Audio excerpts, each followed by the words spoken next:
Are you searching for a deeper understanding of your faith? Inspiring Philosophy is your go-to resource for exploring the rich tapestry of Christian thought. From biblical archaeology to philosophy of mind, we dive into the topics that matter. Our content bridges faith and understanding, offering insights into God's existence and the reliability of the New Testament. Join a community where faith meets reason and discover the answers you've been seeking. Inspiring Philosophy, where faith meets understanding.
Yo, what up? Welcome, everyone.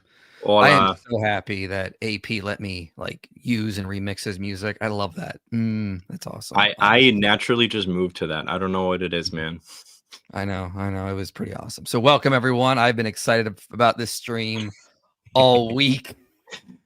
Yo, it's like we got a video from the past, ladies and gentlemen. Someone doesn't realize new atheism is no longer the hot new thing that came out in 2002. Yeah. We've moved past it, but apparently Stephen over at Rationality Rules is pushing a bunch of the talking points that are like 10 years old. So here we are. And not looking at our arguments and just going, hey, I wasn't going to look at that anyway. You'll see, ladies and gentlemen. Oh, man, there's so much to get through. Oh, I got like 50 slides, and 90% of the slides, it's like 95% of the slides are just slides I taken from my prior debates or streams. Like I was just like it took me maybe 40 minutes to go through his video because I was like, oh, I already have a slide on that. Like, I know. It's really bad when you don't have to do research because you've already debunked all these arguments. I have 65 slides, and I know for sure I'm not going to be able to get through them. But for anybody that wants them after the fact, I'll share them with you if you want. I mainly actually went through his book that he cited for some of my slides. Yeah. So he gave one source, and it works against him. Two sources, and I have two slides that I guess I can show right now if you want me to, just really quickly about preliminary issues. All right, well, hold on. Let me first. I want to first share something here. So let me share what happened. I made a short little post, a short little post here, and it triggered the anti-theist, the militant atheist. Not all, the guys at Real Theology. One of them was like, "Yeah, I get what you're saying, but we don't try to deconvert people." And I'm like, and I said to them on Twitter, "Yeah, this was not directed at you. It's not directed at all atheists. It was only directed at atheists that are actively trying to deconvert Christians. Nowhere was this ever meant to be an attack on all atheists." Someone replied to the post and they said, well, what about Buddhist atheists? And I'm like, but they're trying to convert people to Buddhism. That you're missing. A lot of people miss the point of the post. So Rationality Rules decided to respond to this, and boy, was it bad. Just what I'm saying in this post is listen, it makes no pragmatic sense to try to deconvert Christians, because all the data shows Christianity is extremely beneficial. Well, Stephen over at Rationality Rules took issue with that. And he's like, no, I'm going to use these 20-year-old talking points to show that Christianity is bad. And I'm like, oh my gosh, he does not. First of all, he didn't even watch the debates that I referenced to give people sources. And he's done little to no research on this topic. It was bad. So what did you want to put up? I'll bring this up, and then while I'm pulling it up really quick too, For anybody that's interested, we have a bingo card that I coded into the website. It's pinned at the chat. So bring that up while we watch the video so you can have some fun with us. Just really quickly, there's two issues I just wanted to kind of really quickly cover. What is problem number one you'll notice with this video is the citations. So there are really cryptic. He doesn't say where the scholars that he cites say these things. And my thing for Stephen is just going to be open about your sources and be clear about your sources so we can actually replicate what your findings are.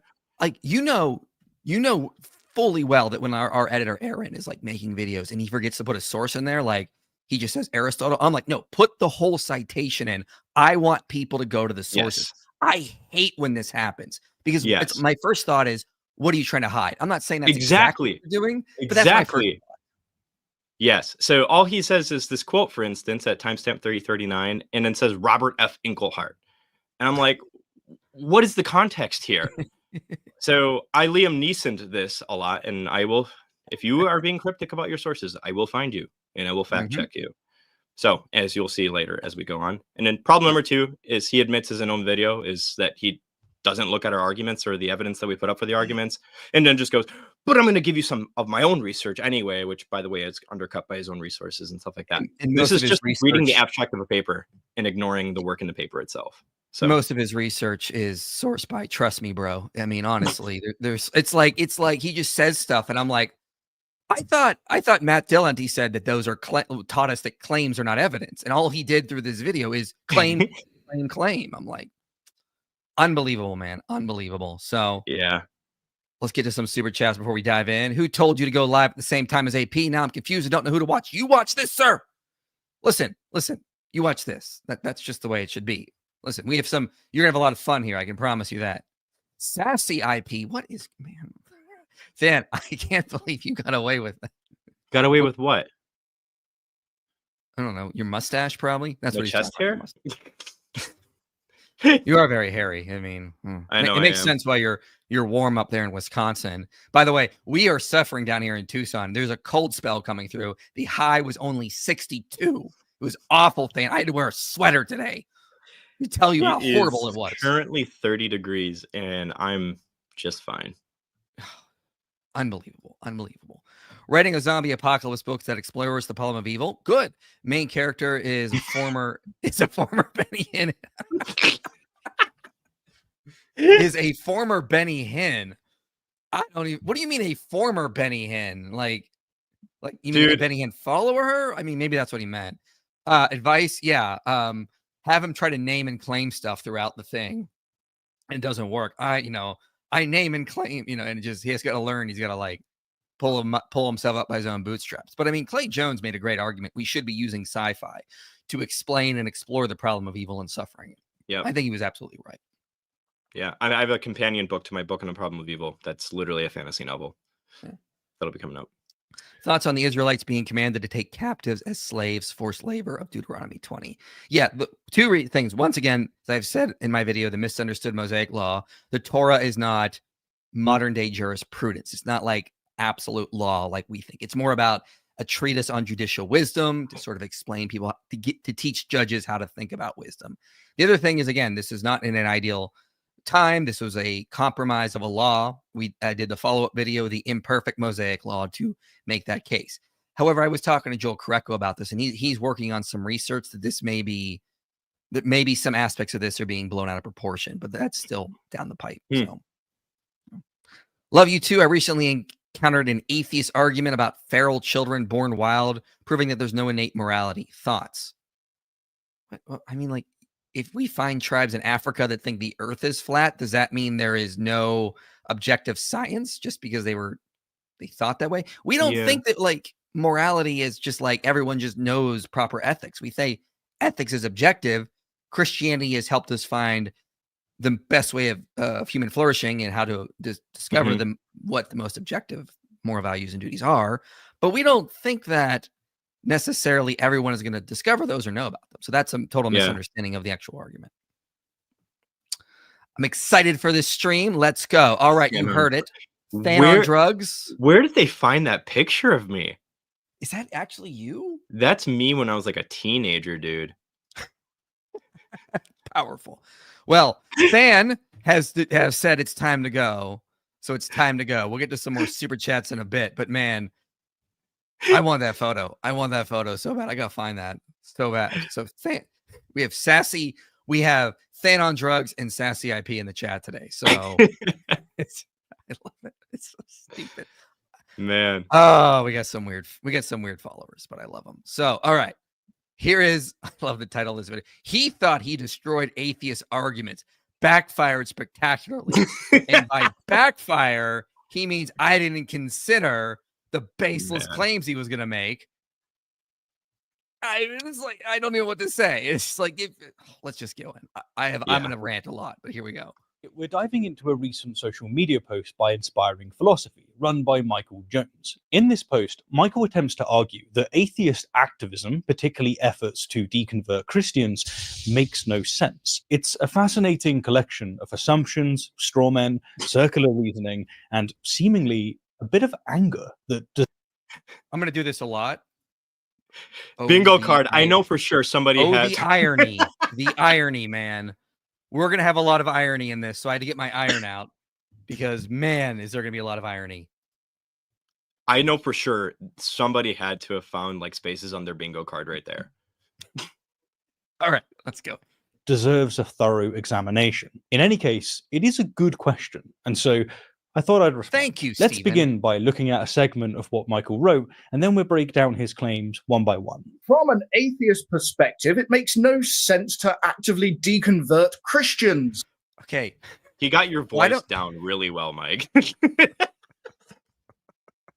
Why don't we have a British IP in the super chats yet? Somebody get on that. Obviously, we now need a British IP.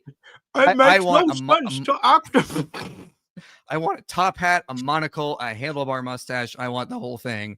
Let's get on that. I don't want to actively deconvert Christians. First off, it is simply a reality that Christianity has been a net positive for humanity.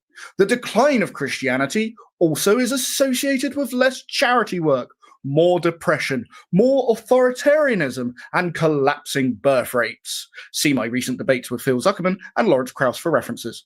Even if I left Christianity, I'd still desire that most people in society remain Christian. Well, that's quite the opening salvo, isn't it? Let's pause and address this first claim. Now, Michael references his debates with Phil Zuckerman and Lawrence Krauss. I may take a look at those in the future, but for today... Stephen, we both know you didn't watch either of those, but please do. I would love for you to try to go through a lot of the sources I gave. In fact, I would love for you to go through the sources I gave today. We're going to be talking about that because I'm going to bring up some tweets from a couple of years ago where you said you were going to go through some sources I recommend and you didn't. We both know you didn't. But yeah, let's keep going. Today, I'm going to focus specifically on the arguments he makes in this post. Plus, I'm going to add facts from my own research. Michael begins by making facts. Get destroyed with facts and logic. So many facts, boys. So many facts. Let me tell you. An extraordinary assertion that it is simply a reality that Christianity has been a net positive for humanity. Yes. But is it simply a reality, Michael? All right, I'm going to let him gish gallop here through this, and then I'm going to come back and we're going to play selections here. So, okay, really, you're sure about that? Yes, Christianity has been a net positive. Yes. Let's think about this. The sanctity of slavery as a means to civilize barbarians, denial of equal rights to women, persecution of LGBT people, opposition to scientific progress, the Crusades, the Inquisitions, the burning of witches, the subjugation of indigenous populations worldwide in the name of spreading the gospel. Need I go on, Michael? That'll do. Christianity has... All right.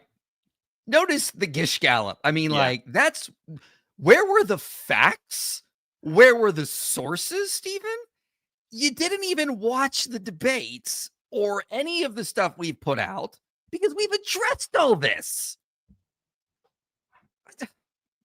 Let's play the first part here, and then I'm going to stop it again. So here we go, and then I'll stop it. Sanctity of slavery as a means to civilize barbarians, denial of equal rights to women, persecution of LGBT people, opposition... Okay, let's stop there. lot of stuff there. Now, again, 90% of my slides are from prior streams and debates we did. Let me show you some slides from a stream we did, I don't know, what, like 3 weeks ago? Yeah. Like, okay.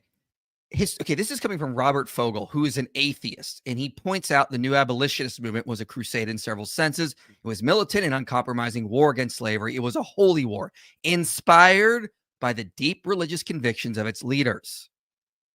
John Coffey, the Protestant passion for liberty was fed by scripture. Abolitionists recalled the foundational significance of the Exodus in Israel's history and argued that it revealed divine opposition to human systems of oppression and bondage. The first person to argue that slavery should be abolished, Gregory of Nyssa. Okay, he went above and beyond.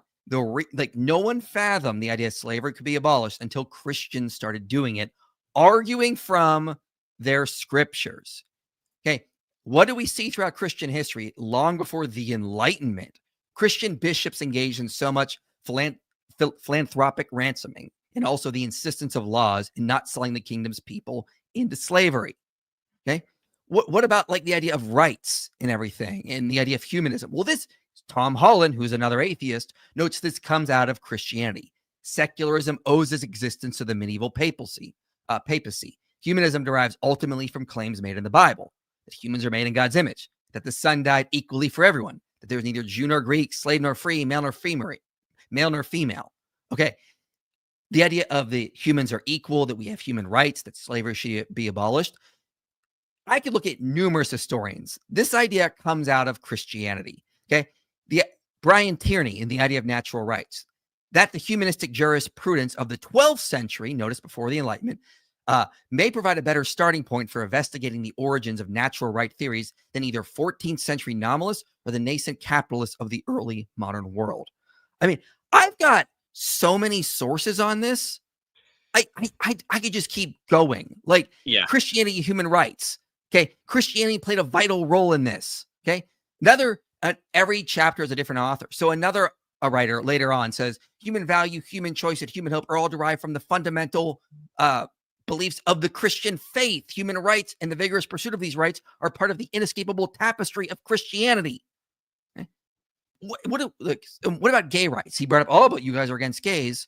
Okay, another problem there because the research doesn't show that. Researchers were finding correlations between Christian religiosity and LGBT prejudice. And they're like, that's strange. But then they started mediating effects. They looked at things like traditionalism, right-wing authoritarianism. They found these aspects were explaining the prejudice. Yep. And when they accounted for them, the religiosity reversed. It actually was negatively associated with prejudice. Okay? So actual research shows Christian religiosity does not lead to the oppression of gays or prejudice against them. People have multiple variables they draw from for their beliefs. It's not just, oh, Christian over there, he does that, therefore Christianity is the cause. That's an oversimplification. Another paper found this, which I found interesting. Okay. I'm not going to read everything here. You can pause and read if you want, but notice what it says. It says, the second quote, regarding the main setbacks for the promotion of LGBT plus rights, the empirical results suggest that religious affiliation can act as a cultural constraint in countries where Islamism, Hinduism, and Buddhism are the most followed religions.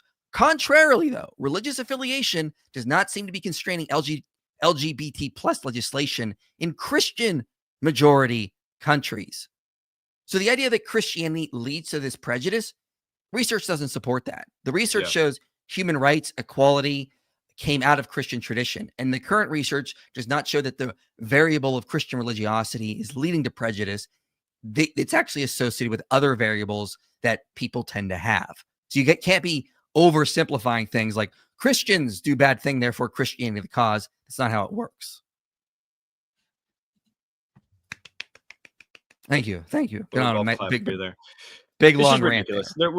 There's so much more that we could have gone into. I'm not going to get into what I got just for time's sake here, because I had more slides. I cut out take 10 slides just for that section. That's a lot of words, Mike. Too bad I'm not reading them. That's a reference to my debate with Lawrence Krauss, if anyone wants to know where we've come to when we're debating the new atheist now. So, all right, let me back up a little bit here because he's going to move to his next thing, and then I'm going to Show us some more slides. Persecution of LGBT people, opposition to scientific progress, the crusade. Okay. Than, he said the thing. Christianity is associated with opposition to scientific progress. How many times have we debunked this nonsense? I just don't even know what to say, man. Because like, is he gonna look? Is he even gonna look at the sources we're gonna cite here? No. And here's the thing: he has no excuse. Let me show you some tweets from a couple years ago that I remembered and went back and found them. So a couple years ago, as you can see, in 2021, he was tweeting this nonsense about the church imposing discovery. So I replied to him and I said, if you want the facts from real historians, Stephen, I would recommend this book, Galileo Goes to Jail and Other Myths. I will mail you a free copy if you want. I have a spare one. The last atheist I tried to give it to, it didn't take it. And for those who don't know, that was Aaron Robb. He replied in what I thought was a very humble and refreshing way. Just bought, I think he meant bought the book along with a few others. If it turns out that I have propagated a myth, then I apologize. I shared Twain's words as I find them applicable to many other facets. But if he was mistaken in his central claim, then fair enough. Cheers. And I was like, that's Nice. the kind of people we need to have. Obviously, he didn't read the book, though. Like, obviously. Why? Because what does Noah J. Efron say in the book when he notes that Christianity was not the only thing that gave birth to modern science? But he does say, generations of historians and sociologists have discovered many ways in which Christian beliefs, and Christian institutions played crucial roles in fashioning the tenets, methods, and institutions of what has become modern science. Today, almost all historians agree that Christianity moved many early modern intellectuals to study nature systematically. So apart from Christianity hindering scientific progress, historians and sociologists say it was crucial for the development of science. Oh, who else? And so, like, John Hilbrand, who is no apologist for the Catholic Church, notes the Catholic Church gave more financial and social support to the study of astronomy than probably any other institution. Here's a book I just finished reading on the plane ride back from San Diego. Seb Falk says, we have seen too that religion was no impediment to scientific progress. Time and again, we have witnessed medieval Christians respecting and absorbing learning from other faiths without prejudice. Pious faith motivated investigation of the natural world. Institutions from individual monasteries to the papal monarchy itself instigated and supported science. For the love of God, will new atheists stop repeating the same myths we heard 20 years ago and actually read a book? I'd be interested in just having a conversation with him at this point. You know what? Stephen, at DebateCon 6, would you like to debate me on, was Christianity more of a hindrance or more of a help to science? I will contact James, see if you want to set that up, because he's already got one debate planned for me. I'll do the second one too, if you want to do that. I'll text James. No, I'll do it as soon as I get off here. I mean, honestly, if he thinks Christianity's been a hindrance to science, I may have been reading some books on that lately. I'd be happy to go over all the ways Christianity has helped science. So let's do it if you want. I mean, if he really thinks that is a topic he can defend, I got a lot of books I could draw from for that. I mean, oh boy. That'd be really fun. Sure would be. Sure would. But now let's get to his next claim here, because they just never end. Yeah, I the know. Crusades, the Inquisitions, the burning of witches, the subjugation of indigenous populations worldwide in the name of spreading the gospel. Need I go on, Michael? That'll do. Christianity.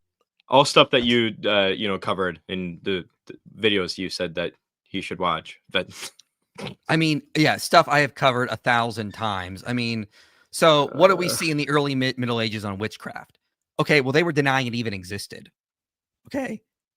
If you look at the Spanish Inquisition, so Joseph Perez notes it's been blown wildly out of proportion. Like the idea that millions of people were being killed is just not supported by the facts. You can see in this long quote here. Nathan Johnstone, in his book, again, an atheist who's writing against the new atheists, notes the Roman Inquisition, for example, demanded skepticism with regard to, I don't know how to pronounce this, corpus delicti until other possibilities had been exhausted and physicians had confirmed that an illness or death could not have had a natural cause. The Spanish Inquisition's instructions required also that clergy explain to their parishioners that the destruction of crops could have often been natural. Isn't that what the atheists want? Well, that's what the Spanish Inquisition was doing. Now, why did they go from the early Middle Ages to saying witchcraft didn't exist to actively persecuting witches? Well, John Stone talks about this in his book when he replies to Sam Harris. This is a quote I have used so many times. He says, between the end of the Roman Empire in the late 12th century, torture had fallen into disuse in Europe.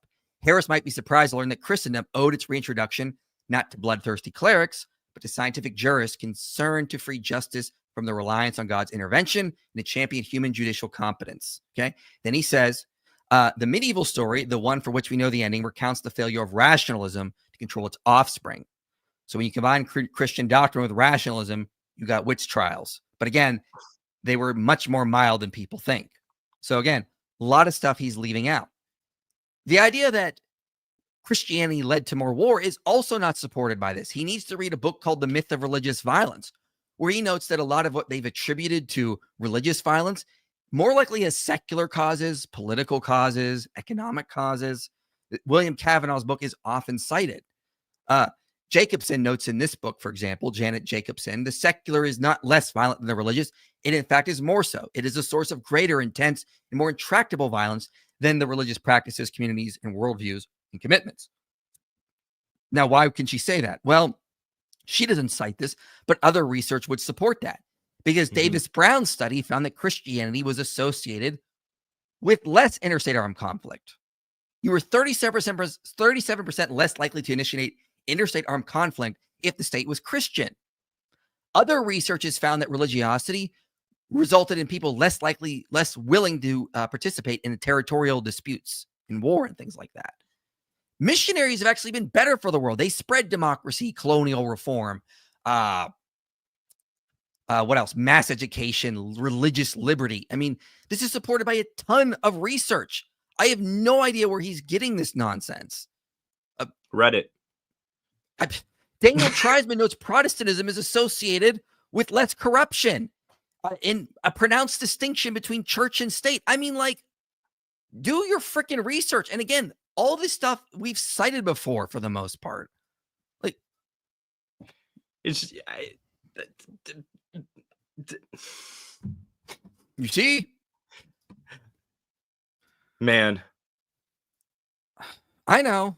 Now he's going to try to reply to some of the arguments I gave in the post, which were it's hilarious that he even wants to say that really quickly. I'm going to reply to the arguments Mike makes here, but I'm not going to actually look at the arguments he makes. Pretty much. It's hilarious. Christianity has fueled divisions and has led to persecution and religious wars. Source, Stephen. Source, because the actual data shows that's not the truth. Throughout history, the history of Europe basically boils down to Christians not even being able to stop killing each other due to disagreements over things like whether wine actually turns into the literal blood of Jesus after magic words are uttered. With everything said, which is just a small piece of the crimes of Christianity. I mean, again, this is just a Reddit forum from 10 years ago on our atheism. I mean, like, we've moved past this. I mean, seriously. I would say it's a good thing that we've moved away from such a belief. But Michael claims defining Christianity is associated with various negative social... What were you going to say? Oh, I just said why. He made a claim. No. Yeah, what? No sources, right? Phenomena. Less charity, more depression, authoritarianism, and falling birth rates. Let's just pretend that he's correct for a moment. Well, correlation doesn't equal causation. What? Wait, what? Hold on. Hold the phone. Did he seriously just say that after his gish gallop of correlations? Are we seriously doing this? That's the iron. Get your iron out. Why is it not out right now, Mike? Here are all the really bad things that we hate about religion and Christianity. By the way, correlation doesn't equal causation, guys. Unless there's a correlation between the thing I don't like and the thing I don't like. I feel like listen, I don't want to say anything too mean. I'm trying to be nice here, but I mean, come on. Let me just bring up something that Nathan Johnstone says in his book about the USSR. David Robertson said, all of us live inconsistently with our creeds. However, in Christianity, there are breaks, checks, and balances. It does not appear immediately obvious that it is the case with atheism. Johnstone goes on to say, the oppression of believers by atheists and in the name of atheism is simply a historical fact. Now, he doesn't say atheism caused it, but he's trying to make a comparison here. If you're going to say that religion caused all this oppression because people were killed in the name of Christianity, are you going to turn around and accept that's the same thing that happened with the name of atheism in the USSR? Or are you going to recognize that's an oversimplification here? Okay. He's absolutely right. It is an oversimplification. That's all. Yes. I mean, he talks about this in his book. The USSR started the Militant League of Atheists. Their job was to go out and destroy religion wherever they saw it. They killed people in the name of atheism. Johnstone notes that's just a fact. Does that mean atheism necessarily leads to that? No. But why do they get to turn around, the new atheists, why do they get to turn around and say that about Christianity? It's a double standard. New atheists, like Stephen, need to read this book. It's not written by a Christian. It's written by a fellow atheist. Let's go back to Stephen, who's very concerned about correlations not being causation. Yes. I got to hear that line again because holy crap. I learned something new. And falling birth rates. Let's just pretend that he's correct for a moment. Well, correlation doesn't equal causation. In the last 50 years, basically post-World War II, societies with declining religious adherence are also societies with increasing wealth inequality, climate anxiety, political polarization, and social media use. All of these factors could contribute to the phenomena Michael mentions. Yet, but I didn't cite that, Stephen, because I can't find studies showing through multivariable analyses that those would be meaningful. This is how you do sociology. You just don't look at things broadly and try to draw conclusions. That's a bivariate means comparison. We need more rigorous data. Yet he attributes them solely to declining Christianity. In fact, these things could be part of the cause of declining Christianity, not the consequence. But is it true that all negative things are associated with Christianity's decline? No. Of course it's not. The Nordic countries with rapid declining religiosity actually lead the world on numerous indicators of well-functioning society, including economic equality, gender equality, low homicide rates, scoring high on the happiness index, environmental protection, and democracy. These less religious societies demonstrate high levels of interpersonal trust, tolerance, honesty, social solidarity, and commitment to democratic norms, directly contradicting Michael's claims about authoritarianism and depression. I mean, come on, man. It's not surprising that when your religion teaches you who to hate, you tend not to be nice to your neighbors. But Stephen, you just got done saying correlation doesn't equal causation. And here you're listing all these correlations. And it's like, it's like he's like that, like a goldfish memory. He forgot what he said 5 minutes ago. Do you ever actually, I've never heard you say this. Do you attribute these positive effects solely to Christianity? No. Okay. I didn't think you did, but somehow he thinks you did. I want, it's. Did you want to go over your stuff with Ronald, with his source here, and then I'll go in with my slides? Let me, There's so much. There's so much. It's so bad here. Hold on. Let me go ahead. There we Put go. Your slides up. So I just have what he says here, right? So he says, but it's true that all negative things are associated with. There they go. Okay. Good. So I found the book that he quotes, by the way. So the red is just the transcript. I found the book that he quotes. And this is the quote. He says, Nordic countries lead to economic equality, gender equality, low homicide rates, all that stuff. And it concludes that. So here's the problem again. Remember our problem with citations. Why do you guys think that he doesn't give us the full citation? Well, I think he's either misreading or misrepresenting Inglehart's thesis, because Inglehart doesn't even argue that secularism causes flourishing. He argues that when societies become existentially secure, religiosity tends to decline. It's a correlation built on then contingency, not causation. So Engelhardt himself says, when societies become more secure, people become less religious.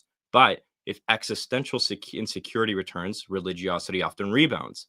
And then he conveniently ignores the part where Engelhardt repeatedly affirms the formative role of Christianity in the societies when he says these countries were initially shaped by Protestantism, but their 20th century social democratic welfare systems added a new dimension of social solidarity. And so the whole entire point is the secularization of the Nordic countries is because of the existential security they have, but they're still running on Christian ethical inertia. Like they're still basically just Christianized, they're Christian secularized nations. And like you can even go on. He even just contributes to attribute the flourishing of Nordic countries to Protestant Christian heritage, post-war welfare frameworks that are unique to that system. And he's just trying to like reap the moral benefits of Christianity without denying the root system. Secular Scandinavia still runs on the Christian moral inheritance. Another scholar, Grace Davy, says Europeans are living on the inheritance of a religious past they believe without belonging. Engelhardt himself, again, despite their low religiosity, they retain high levels of trust, tolerance, and democratic engagements. That really key word there is retain. He's saying in spite of the secularization, they still have these things because of the Christian moral inertia. In other words, again, they're just secularized Christian cultures. It just conveniently leaves out the fact that his own sources are actually kind of falling in line with what we want to say, and that the Nordic countries are not, as he likes to say, directly contradicting Michael's claims about authoritarianism and depression. You know what that There's means? a lot more I could say, but what? You know what that means? Ladies and gentlemen, we got him.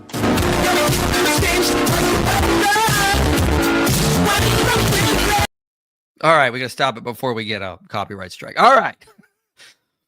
Yeah, man. Let me play a little bit more of this video, and then I'm going to go into like some slides from my debate, which Steven should have watched.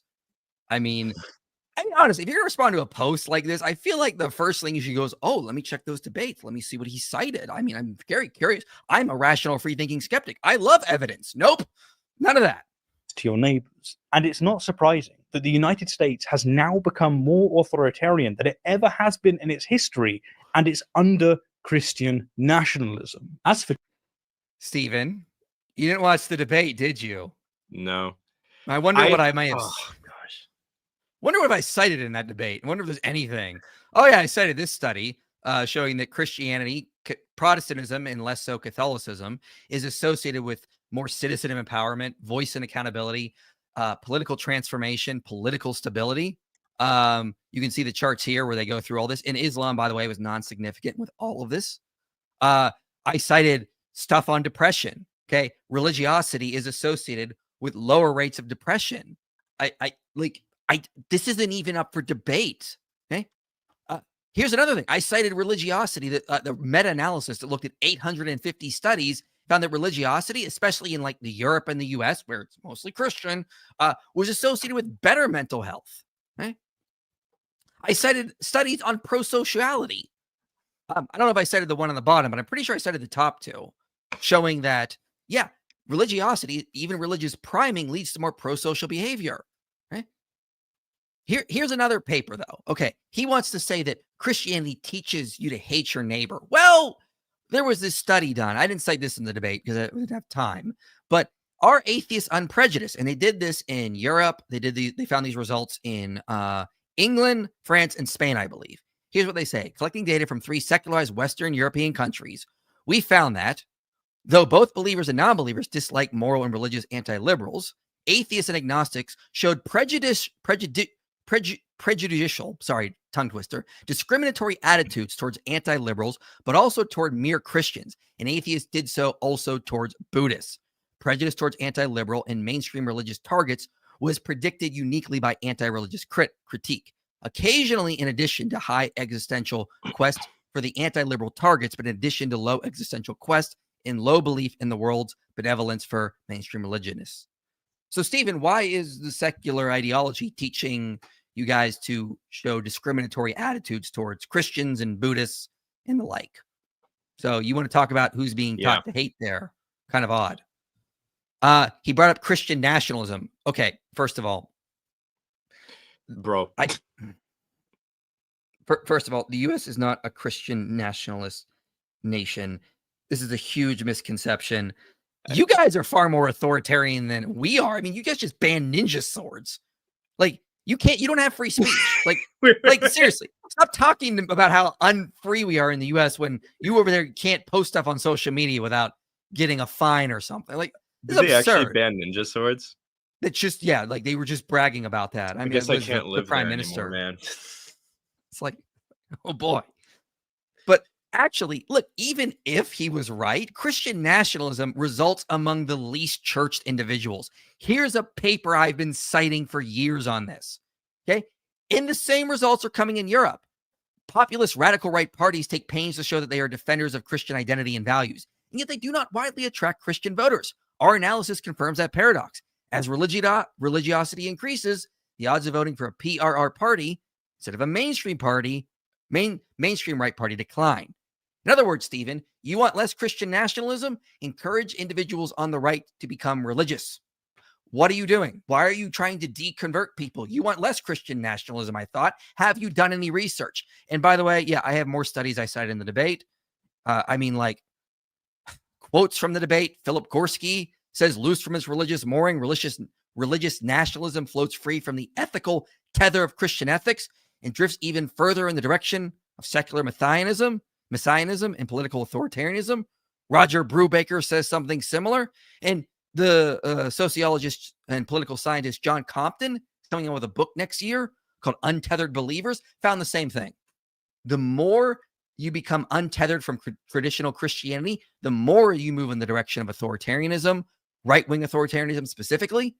So every atheist should want people on the right to be going to church weekly and be religious. You guys, I brought this up in my debate with Lawrence Krauss. Stephen would have known this if he watched the debate. You muted, Than, for the love of God. Oh my god, I am know. such a boomer. I'm sorry. How are we doing on Boomer. time? Because I have other stuff to cover that Do is it, put it up. related. Okay. Yeah, put it up. I'll try to shotgun through this. So No, we just take did the time. this. We got time. Look, Okay. there's a lot. Look, we got to just do this at this point because I'm sick and I've had debates with them. We've posted tons of videos. Now we're just going to start doing responses. The atheists will absorb this data whether they like it or not. Let's do it. All right. So he mentions interpersonal trust. Again, his own source, Engelhardt, flatly contradicts Stephen's claim. He says, Powerful. The people of Protestant countries have higher levels of trust than those of countries shaped by any other religion. In Protestant Europe, 61% say most people can be trusted compared to 28% globally. So trust is not a function of secularity. It's a historical residue of the Protestant religiosity. Let's move on. Mental and social well-being. He claims that these societies directly contradict our point about depression. But again, Engelhardt himself writes, throughout history, religion has helped people cope with insecure conditions. When they faced starvation, violence, or disease, as they very often did, religion assured them that the future was in the hands of an omniscient and omnipotent gods. This faith gave people the courage to cope with threatening situations instead of falling into despair. By doing so, it increased their chances of survival. Having a firm belief system benefits both physical and mental health. Again, religious people tend to be happier than non-religious people. Yada, yada, yada. Let's move on. Again, his own claims are contradicted by the sources he's using. And again, Engelhardt himself again admits when societies become more secure, people become less religious. But if existential insecurity returns, religiosity abounds. Let's talk about the Nordic paradox here, which again, he conveniently leaves out.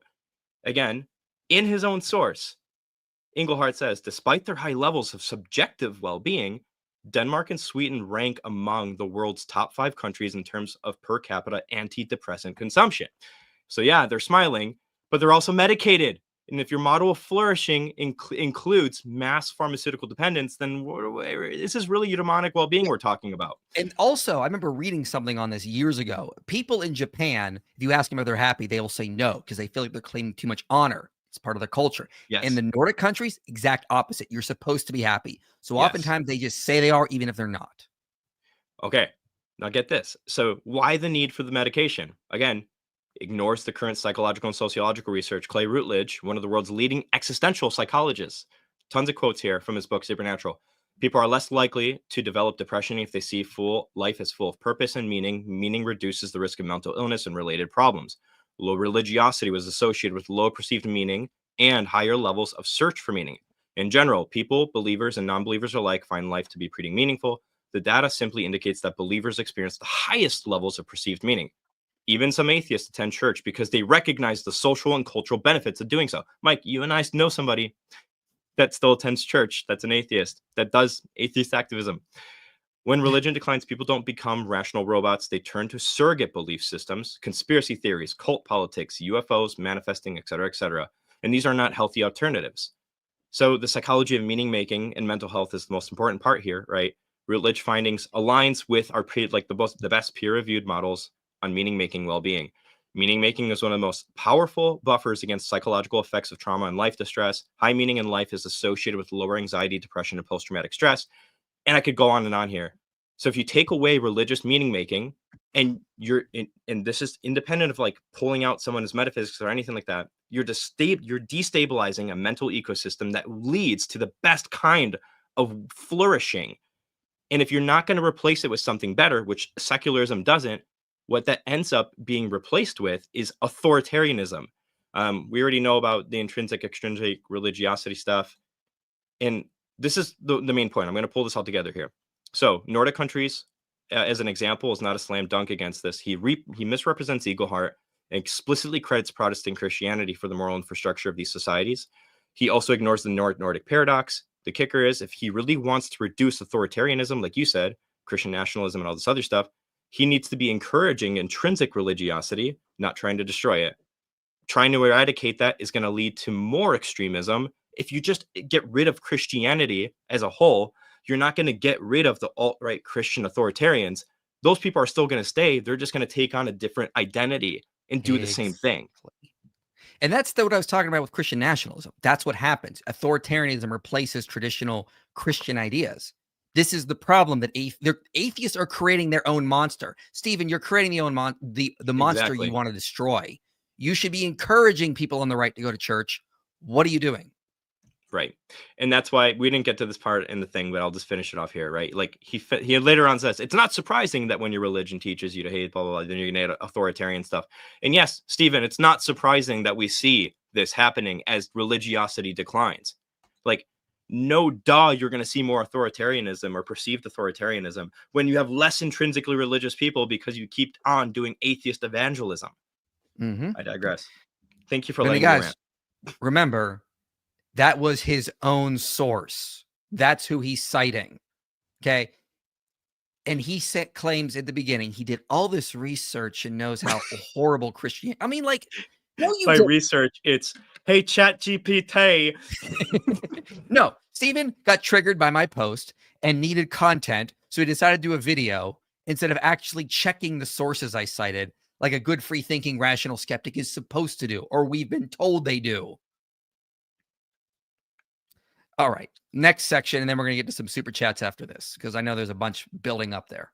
For charity, traditional religious giving has actually declined significantly, from 58% of all donations in the 1980s to 29% in recent years. And gee, I wonder why. Yet the comparison of the decline of religiosity in general doesn't gel well with these numbers. So you can't blame the decline in charitable giving when it's objectively the case that Christians are giving less, which isn't really surprising when you take the alignment that they now have with hyper-capitalism and libertarianism, hoarding the wealth for themselves. Michael doesn't account for secular forms of charity giving at all. And guys, I didn't account for secular forms of charity. Do you want to go first, Mike? Or yes, because he says I didn't account for secular forms of charity. I didn't cite any slides in my debates with Zuckerman or Lawrence Krauss. Maybe this one, our systematic literature review covering 70 studies reveals that religion, measured as group affiliation, values, and belief, and the importance of faith to believers, as well as religious service attendance, private prayer, most often positively relates with giving to out-group and secular organizations. This study found that, again, frequent churchgoers are more active in volunteer work. Okay? They also found that if secularization is an ongoing process in rich post-industrial societies, we expect declining levels of volunteering due to composition and context effects. Okay. Again, same thing in this paper. Look at all these papers showing over and over again Christian missionary activity has led to extraordinarily good results. More education, better hygiene habits, more hospitals, more economic progress, more literacy among girls even. Like, you go into like these Muslim and Hindu countries and the girls can't read. Christians were educating them. I thought Christians hated women, apparently. I mean, here's another one. In a cross-national investigation of 126 countries with a total of 170,000 respondents, religiosity was correlated with the likelihood of helping a stranger. Notably, people within a country with greater religious diversity and members of minority religion were even more likely to help strangers. I documented a lot of this in this video years ago. Like, what? He's not going to watch a video, Mike. You don't give him more homework to do. More homework? Oh, the nerve. Even Phil Zuckerman admitted this is just the case. This is like an atheist activist saying secularism is better, but even he had to admit this in his book, that yes, religiosity leads to extraordinarily good results, more pro-sociality, all sorts of good things, more volunteering, more donating of blood. It's just like one of those things. It's like we're told that we are the dumb Christians who don't actually do any research, and then they put out videos like this and expect us to go, oh yeah, you guys really are the rational skeptics over there. Well, man, I have a treat for you, Mike. I don't know if you looked at my slides, but I did a little bit. I wanted to save the surprise though. Okay. So he says, all this other stuff we watched, that this, again, just for transcript purposes, here it is, right? Oh, Stephen, why are you just, saying philanthropy.com instead of like giving us the actual article?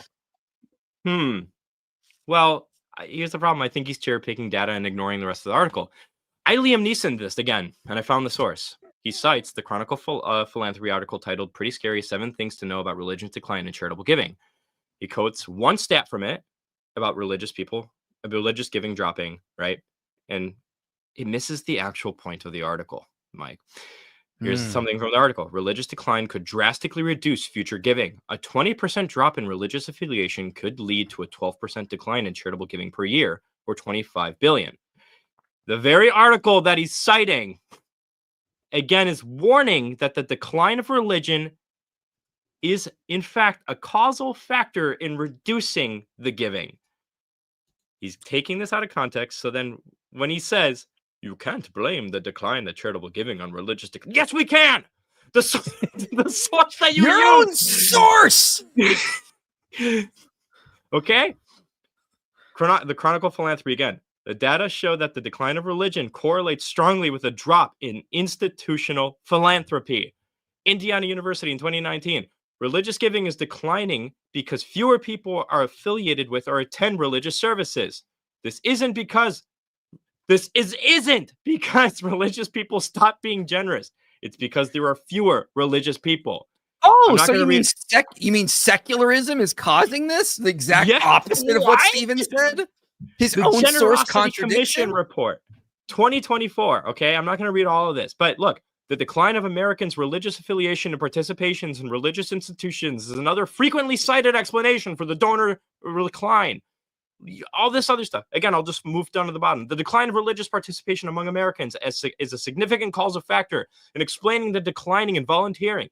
I mean, just look some stuff up. He did.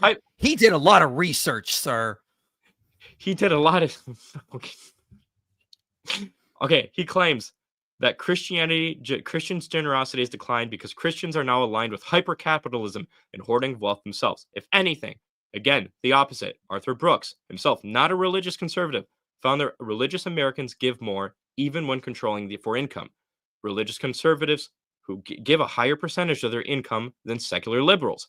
Volunteering rates are also highest among regular churchgoers. I can go on and on and on.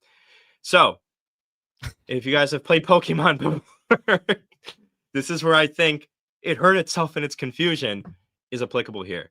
He's trying to use religious everything he's saying and the sources he's using just goes against him at the end of the day. If anything, in this video, he has given us more evidence to support what we are arguing, which is that Christianity has a net good for society and its decline has a net bad. Every single time he has shown us some sort of source or an argument to go against that, once we actually look into the data some more, he's helping us. Thanks for the assist. I almost called him Mike. Steven.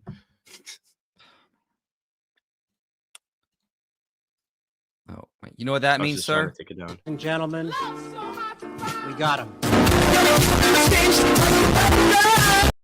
All right. Man, I look like a cranky old man with this. Get off my lawn. All right. Let's get to some of these. Tip for that Than fund. This is Adam. Thanks for the emails. What are your guys' thoughts on the Shroud of Turin? What's going on? Than fund? What fund? I think that's just his way of saying to help me be full time. Okay, yeah. Let's plug that real now. So Than is still trying to go full time. I have the donation link below.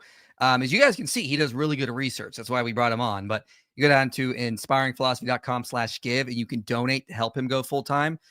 Preferably, we prefer some monthly donations. Just click monthly and you can help it because he's still working some part-time jobs to help pay the bills. So we still need some more support. If you guys can give anything to help with that monthly, it would be most appreciated. And then we can, as you can see, he's going to do really good research. We'll bring him on full time, and a lot of really fun research. He'll be doing a lot more videos when that happens. So just keep that in mind. If anybody watching right now can please donate to help him go full time, we would really, really appreciate that. On the Shroud of Turin, I'm agnostic about it right now. I still don't know where to land. I'm passively teaching myself the chemistry that I need to know to have an informed opinion. So give me 6 more months and I will have probably somewhat of an informed opinion on this. And I will have whatever opinion Than has. That seems good. Support Bosch Fought with Pilgrim Jihad Watch. I have no idea. Zombie Story. The main character used to be a prosperity gospel preacher who lost it all. Ooh, that's a good idea. I like that. I like that. Yeah. Yeah. OnlyFans says, let's get this started. Yeah, OnlyFans. There he is. We love you here. He's like a rough looking Chubby O'Connor. I don't even know what that is. I don't know who Chubby O'Connor is. He's a fat Alex O'Connor. That's not nice. That's not nice. Oh. What's your favorite argument for God's existence? I still like the emergent universe or digital physics argument. It has not really been addressed in any sort of coherent way. Keep up the good work and always love the content. And Than, peace be upon him. Glad you are on the IP team. Yes, we sure are. Please donate down below so Than can become on the team full time. Thoughts on the book Hume's Abject Failure, or give your guys' opinion. What's the best book that dismantles Hume's biased arguments against miracles? That book. That is the best book. That's a great book, written by an atheist too. Just was sick and tired of people using it. Yeah, I'll probably do a short video on this in an upcoming miracle series at some point too, just on epistemology of miracles. So that will be your next best source when it comes out. Powerful. I think, therefore, you nerds couldn't possibly understand the depth of these arguments. Yeah, we're so beneath them with our simple religion brains as they constantly treat us. I mean, what do you want? We just can't fathom how powerful they are. Carl Jung, one of my favorite philosophers and psychologists, said that atheism is the neural necrosis of our time. There is no positives, only negatives. Powerful, powerful. Could you do a video on the founder of ISK Khan? And I don't know what that is. No, it's the first I've heard of this. Yeah, I don't know. Yo, it's he's got another super chat. It's a Hindu thing, it looks like.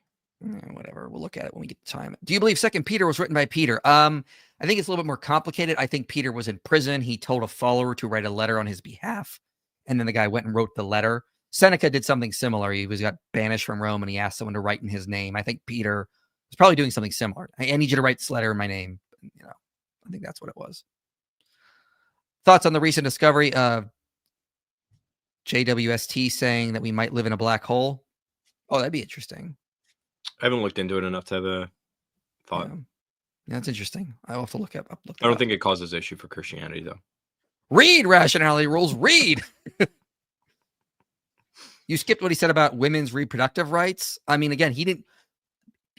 It's not my job to debunk literally everything. He needs to provide actual evidence for this. He just can't say that, they're against women's reproductive rights. Well, first of all, Christians are vehemently pro-life because we don't want babies killed. And they just phrase that in the language of, you guys are against reproductive rights. No, we don't want you to murder babies. I'm sorry, but at the end of the day, that's what you're doing. Deal with it. Yeah, the framing of the topic is really rough. I can do some research on this too if people want information on that. I did look a little bit of it. Yeah, it's truly deceptive. And like their source, Bryson, contradicts what she said in their prior video. Like they didn't really, again, they're just throwing whatever they can against the wall and hoping it sticks. It's bad. Here's what David Falk said. He is willing to debate either Kip or Josh Bowen on the Exodus whenever they want. I talked to him off screen and I asked if he was okay if I said that. He was like, yeah. So modern day debate could set that up. If they think they got a good, strong case after going through all these streams, let's have the debate. Okay. What are they waiting for? Divinity aside, would Jesus have known that the word Sanhedrin was Indo-European and not a Semitic word? What? That's the word. It was, first of all, the New Testament was written in Greek, so they're going to be using Greek words, but Jesus was probably speaking Aramaic equivalent of whatever that was. So that's not a good argument. I don't get it. But they also spoke Greek throughout Palestine at that time too. A lot. Yeah, I'm just not really sure what's at stake here. Yeah. Than the sexy ass fireman says, I'm not going to say, no, I'm not saying that. You want to slide down my fire escape? Going to do a video on the Inquisition. Yeah, I need to read some more books on it because that's what I want to do. I read a couple, but I don't think I've read enough yet. So, there it is. Yes. Good night, mate. You have to do it with that, like, really. My brain wants to do an Australian accent. I don't know if I can. Good day, mate. Keep spanking rationality fools in it. Also, why does he look like he grew out of the ground? I think that was the best I could do. It's not like that Cockney accent or whatever it's called.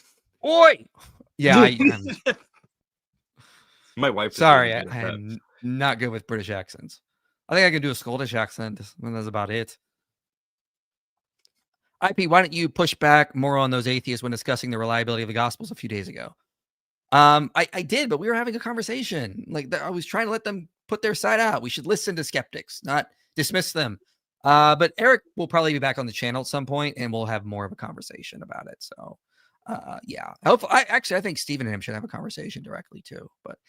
But IP, you don't have extraordinary evidence, and don't ask me to define what that is because it's just obvious. That's true. That's a good point. I didn't think of it like that. You got me there, and we're stranger. Making an extraordinary claim. Remember, he even said that in the video. Irony, the opposite of wrinkly, says I ink, therefore I fan. Powerful. All right, let's get back to the video because we still got a lot to go through here. Yeah. Most of the slides though are for the stuff at the beginning, so I feel like the second half of the video we'll go through a lot quicker. But yeah, cool. I have some stuff for the birth rates and stuff.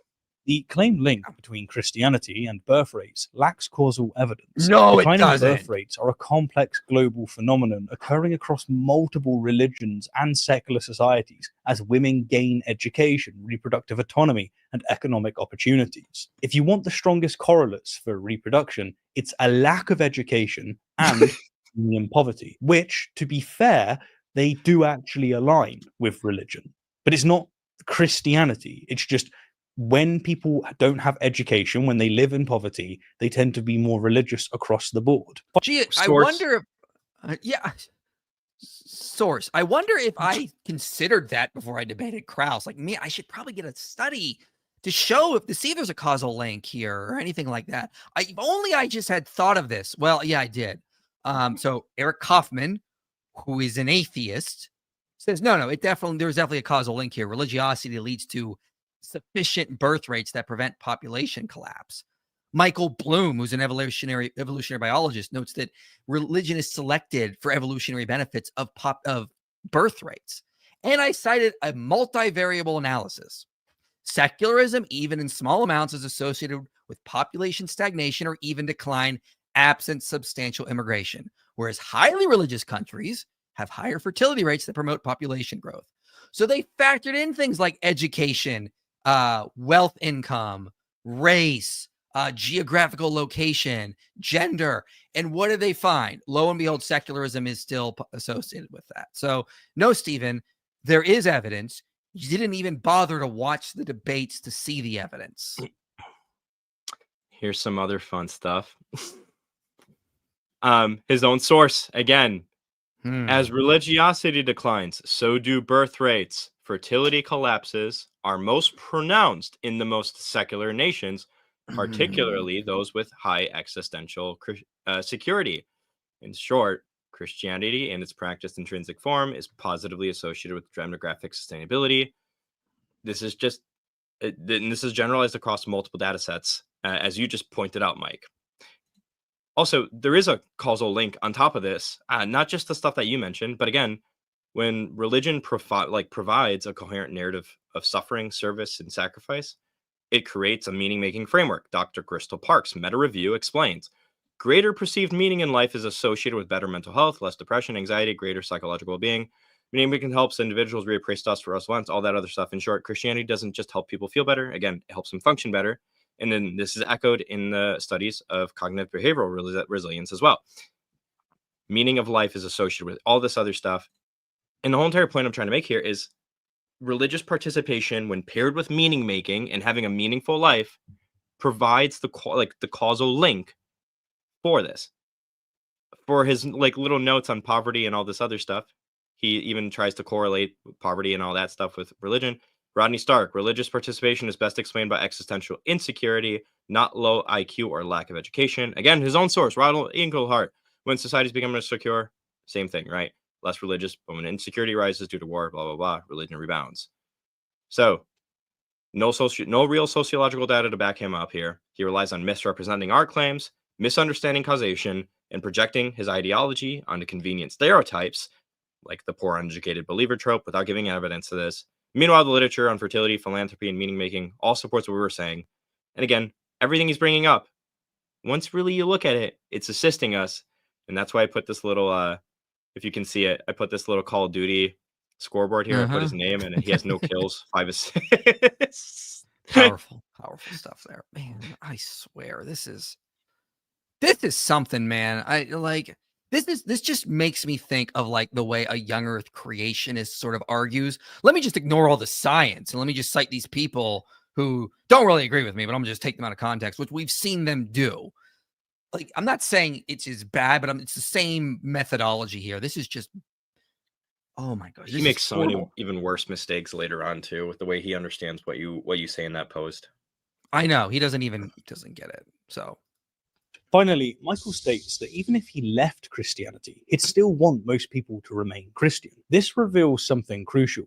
He's not actually concerned about whether Christianity is true, but whether it's useful. This is an instrumental view of belief that prioritizes social utility over factual accuracy. Where did I say that? Delete all your videos, Mike. You clearly don't believe Christianity's true. That's a false dichotomy. Just because you're noting it as utility, that doesn't mean you don't think it's true. What? Notice it just reading into things that I never said. It's ridiculous. Stephen, there's a difference between instrumental value and truth value, right? Basic philosophy. This is basic philosophy. We believe both that Christianity is true and that it is empirically beneficial. Man. All right. I skipped over his ad here. So, yeah. What's the point of evangelizing for atheism? There's British IP again. Chris voice. I love it. And creating more ex-Christians. We, Christians, believe we are saving eternal souls. But on an atheistic worldview, there are no eternal souls. At best, you only live to about 80, and then you believe you'll cease to exist. So why spend your few remaining days online debating with Christians? Go enjoy what little time you think you have left. If you are convinced Christianity is false, do you really want to live your short life arguing with people online every day? Notice what I just sort of said, it's just a pragmatic look at things. Okay. Yes. I'm It's a not prudential saying statement. right. I'm not saying atheists can't discuss philosophy. I'm not saying they might not have enjoyment in that. I'm just saying if your main goal, your main driving force is deconverting Christians, that's a waste of time. There's no reason to do it. Go do something that you're actually going to enjoy. There's no reason to evangelize for atheism. Makes no sense. Would it be fair to say that this is kind of like a reductio? Like, Yeah. all we're really saying is that if the claim of deconversion work is that it's altruistic and pro-social, but the evidence suggests that the decline of Christianity is not that, then you shouldn't be engaging in evangelizing for atheism or deconverting people. Correct. Yeah. That's basically That's all we're saying. Yes, the life is meaningless without eternal souls argument. There is so much to unpack here. First off, Michael is creating a straw man by characterizing atheist activism as merely evangelizing for atheism. I did not make a straw man of atheist activists because I wasn't talking to atheist activists. I was talking to atheists that want to evangelize for atheism. There are other types of atheism activism. So, ironically, you're straw manning me. Yes. And creating more ex-Christians. This framing completely misses the actual motivations of most atheist activists, which include promoting critical thinking and evidence-based decision-making, advocating for secular governance and separation of church and state, which, by the way, benefits Christians as well. The reason the founding fathers set up separation of church and state is because, get this, Christians couldn't stop killing each other and using the government to bash each other apart. Source? Man. Okay. Here, let me state this as plainly as possible.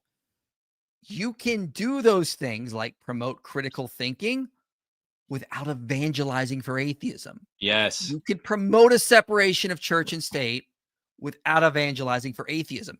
This is a huge straw man, ironically, because no, that's never what I said. I never said like you can't do that stuff. I'm saying like, it makes like, you can do that stuff and let Christians be Christians. That's my point.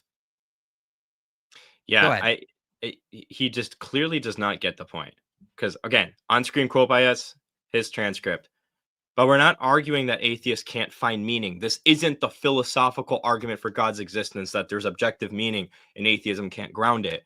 This is a sociological and psychological claim. We're arguing that on average, again, based off the data, religious people, especially those with intrinsic religiosity, have higher levels of meaning in life. Again, the reductio here is that if religion provides meaning, psychological resilience, and social cohesion, and if atheism lacks functional substitutes for those systems, then actively working against the systems that give those things, especially Christianity, results in net harm. So again, why should you devote your life, your finite time, to evangelizing for atheism when the data suggests that removing Christianity harms the very meaning-making structures people rely on? That's the point. If you remove this stuff, people are going to suffer, and you're going to be the reason why. So if you really want to promote well-being, rational, evidence-based decision-making, and all that other stuff, stop undermining Christianity. Which, again, if you're going to say that we're missing the actual motivations of atheist activists, well, good. We support critical thinking and all this other stuff too. Yeah. You don't have the rights to that as an atheist. We all get to have the rights to that. Our critique is solely on atheist activism. You can do all your science advocacy and all that stuff. And to clarify, it's the atheist activism, the specific kind of just trying to deconvert Christians. Yes, and get rid of religion. For the founding fathers thing, I'll just read this really quick from George Washington. Of all the dispositions and habits which leads to political prosperity, religion and morality are indispensable supports.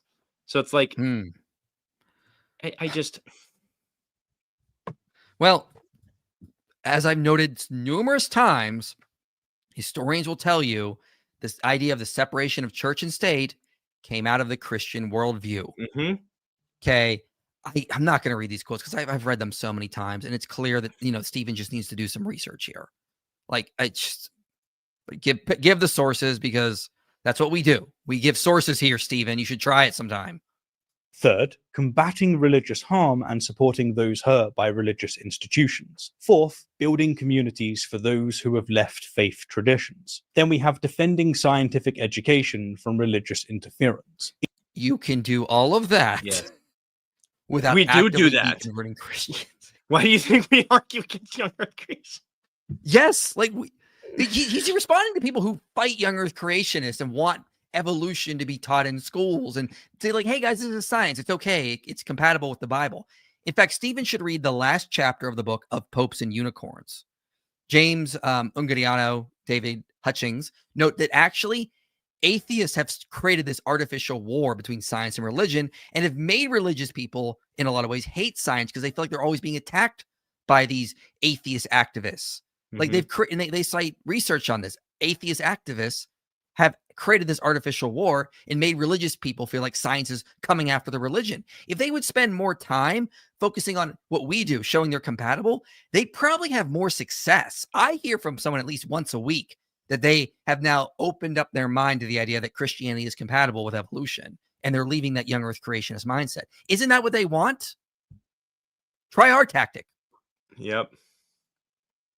It's really quite telling that Michael frames atheist activism in this way. It suggests that he doesn't actually understand the atheist activists that he interacts with, despite having debated several of us. This fundamental misunderstanding of our motivations undermines his entire argument from the start. Oh, the irony. I'm glad I disinfected this. I'm just saying. I need a prop. I'm like looking for something to use right now because I'm that stressed. I love it. I love this kind of stuff. And it just makes the point for us when this is the type of videos they're putting out. I mean, I know. Anyone who's in the middle and watches his video and then sees the stream is going to be appalled at how poor his research was. But Michael's bigger claim is that without eternal souls, why bother debating? This reveals a profoundly limited view of human meaning and value. It suggests that unless something lasts forever, it can't matter. But this is absurd. What? Do you only read books that will never end? Do you only appreciate music that plays eternally? Of course not. The limited nature of life is precisely what makes it precious. When you have eternity, nothing is urgent. Nothing is truly at stake. It's the finite nature of life that gives it meaning and makes how we spend our time matter deeply. I mean, okay, so he first accuses me of something I never said, that something has to have value if it's eternal. Never said that. Yeah. And then he says, actually, something can really only have value if it's not eternal. Okay. If the time length of something doesn't determine value, guess what, Stephen? Something being eternal does not determine if it lacks value or not. You should, like, did you even hear yourself say that and not realize that you commit, like, you said the opposite? It's like, oh my God. And this, look, at the end of the day, I actually don't think this even matters. This is just a complete red herring to the main point, because this is about intersubjective meaning making and well-being. Like, independent of whether or not there's some objective value out there because of eternal souls and the fact that there's an infinite reality and all this other stuff, what really matters for flourishing is at least the intersubjective well-being side of it, which Christianity provides the best way to do that for, and secularism doesn't provide anything. Unbelievable. I mean, ponder for a moment.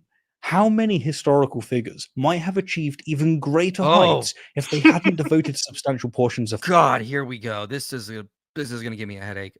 their lives to religious pursuits? What could Isaac Newton have accomplished if he wasn't so consumed with his theological investigations? What groundbreaking discoveries might George Lemaitre have had if he wasn't a Catholic priest? Dude, George Lemaitre basically said The guy with the big bang. the guy, his beliefs of Genesis motivated him to find the Big Bang. Like, oh yeah, that religion was holding him back, ladies and gentlemen. What if Giordano Bruno had been able to continue his scientific investigations without being executed for heresy? That's right, folks. Giordano Bruno was a scientist. That's a new one. Oh God. Galileo hadn't been imprisoned and silenced by the Inquisition, and how much scientific progress has been lost throughout history because countless Christians were too frightened to publish findings, too desperate to square inconvenient facts, that contradict their religious beliefs. What sort of fantasy world does Stephen live in? This is atheist mythology that has been debunked by atheists like Tim O'Neill, who has spent a ton of time on History for Atheists debunking this nonsense. Here Stephen is peddling that crap. Someone tell Tim O'Neill about that section of the video.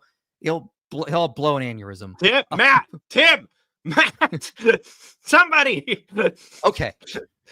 People like Johannes Kepler and Newton said they were motivated to study the wonder of God. If you read again of Popes and Unicorns, they note that religious motivations inspired these men to do science. He brought up, we already covered Lemaitres. Again, someone also motivated by his understanding of Genesis to say that light was at the beginning of all things and that there was an actual beginning point. Giordani Bruno was not a scientist. If anything, he was like the Deepak Chopra of his day. He scolded Copernicus for relying too much on measurement and not intuition. Like, read about Giordani Bruno in the book The Genesis of Science by James Hannon. Go read. Tim O'Neill's got a great article on Giordani Bruno. We completely agree he should not have been executed, but he wasn't a scientist. That is a huge misunderstanding. And Galileo, did you know, according to Stephen here, Galileo was silenced by the Inquisition. What year, did you know what year his trial was? It was in 1633. Do you know what he did in 1638? He published a book called The Two New Sciences. Yeah, he was silenced, ladies and gentlemen. And this is another challenge Tim O'Neill's point out. He says, give me any evidence that the church ever persecuted someone for doing science. Did they persecute people? Yes, and that was wrong. They didn't ever persecute someone because they were doing science. There is no evidence people were afraid to publish something on science because the church might go after them. This is a huge atheist myth. This is why I compare it to young earth creationism. They're just rewriting the past. Yep. Oh my God. I could rant forever. Now, when Michael says, go enjoy what little time you think you have left, he's assuming that atheists can't find meaning in engaging with ideas, challenging harmful beliefs, or building a better future for all of us. Why can't those activities be deeply meaningful and enjoyable? Some of us genuinely enjoy philosophical debate and advocacy. Great. You can do that without trying to deconvert Christians. Talk to the real theology guys. That's what they replied to the tweet I put out, and I said, yeah, I completely agree. Like, you're obviously not trying to deconvert Christians. You just like to discuss this stuff. And I told them this was not directed at you, obviously. Thought that would be pretty obvious. I feel tempted to make an argument that I don't know if you are making really quick. And here's just the very basic idea, right? Because he says some of us genuinely enjoy this. But I think this really misses the point of the original challenge, because we're not denying that Stephen can feel meaning when he does this. What I want to ask is your activism grounded in truth? Is the cause you're advancing a true one? And is it socially responsible? Does it improve or degrade society? Yes. If your activism undermines a meaning-making system, the most generous subpopulations in civil society, psychological resilience and community wealth, and birth rates, and all these other things, without giving us a plausible replacement to give people in society the things they need to have these pro-social benefits, then I'm going to question you ethically for your active deconversion and activism of deconversion of Christians there, because your subjective meaning making of feeling good whenever you deconvert a Christian is not good enough of a justification for the effects that come after that. So I know you didn't make that point, but I think I'm going to make that point. Yeah. Well, I mean, if nihilism is true, I mean, like that, there's no value in truth at that point. So then, like, what's the point of actually going around and spreading nihilism if it's just going to hurt society? There's no meaning at all, so none of it matters. Yeah, like, so just delete your channels. If you're going to say, well, we're interested in truth, you're assuming truth has a value and that it has some sort of objective value that should be spread. But I mean, it's on certain worldviews that you can't have that, like nihilism. Yeah. That's how we choose to spend our limited time. just as Michael chooses to spend it defending Christianity. Let's be clear, maybe we can put it another way. Michael isn't just advocating for Christianity because he wants to be in heaven and to get all of the rewards from God someday. Perhaps he believes that his apologetic work is good in and of itself. Yes. It's a good use of his time. He Yes. gets personal fulfillment from it in this life. Yes.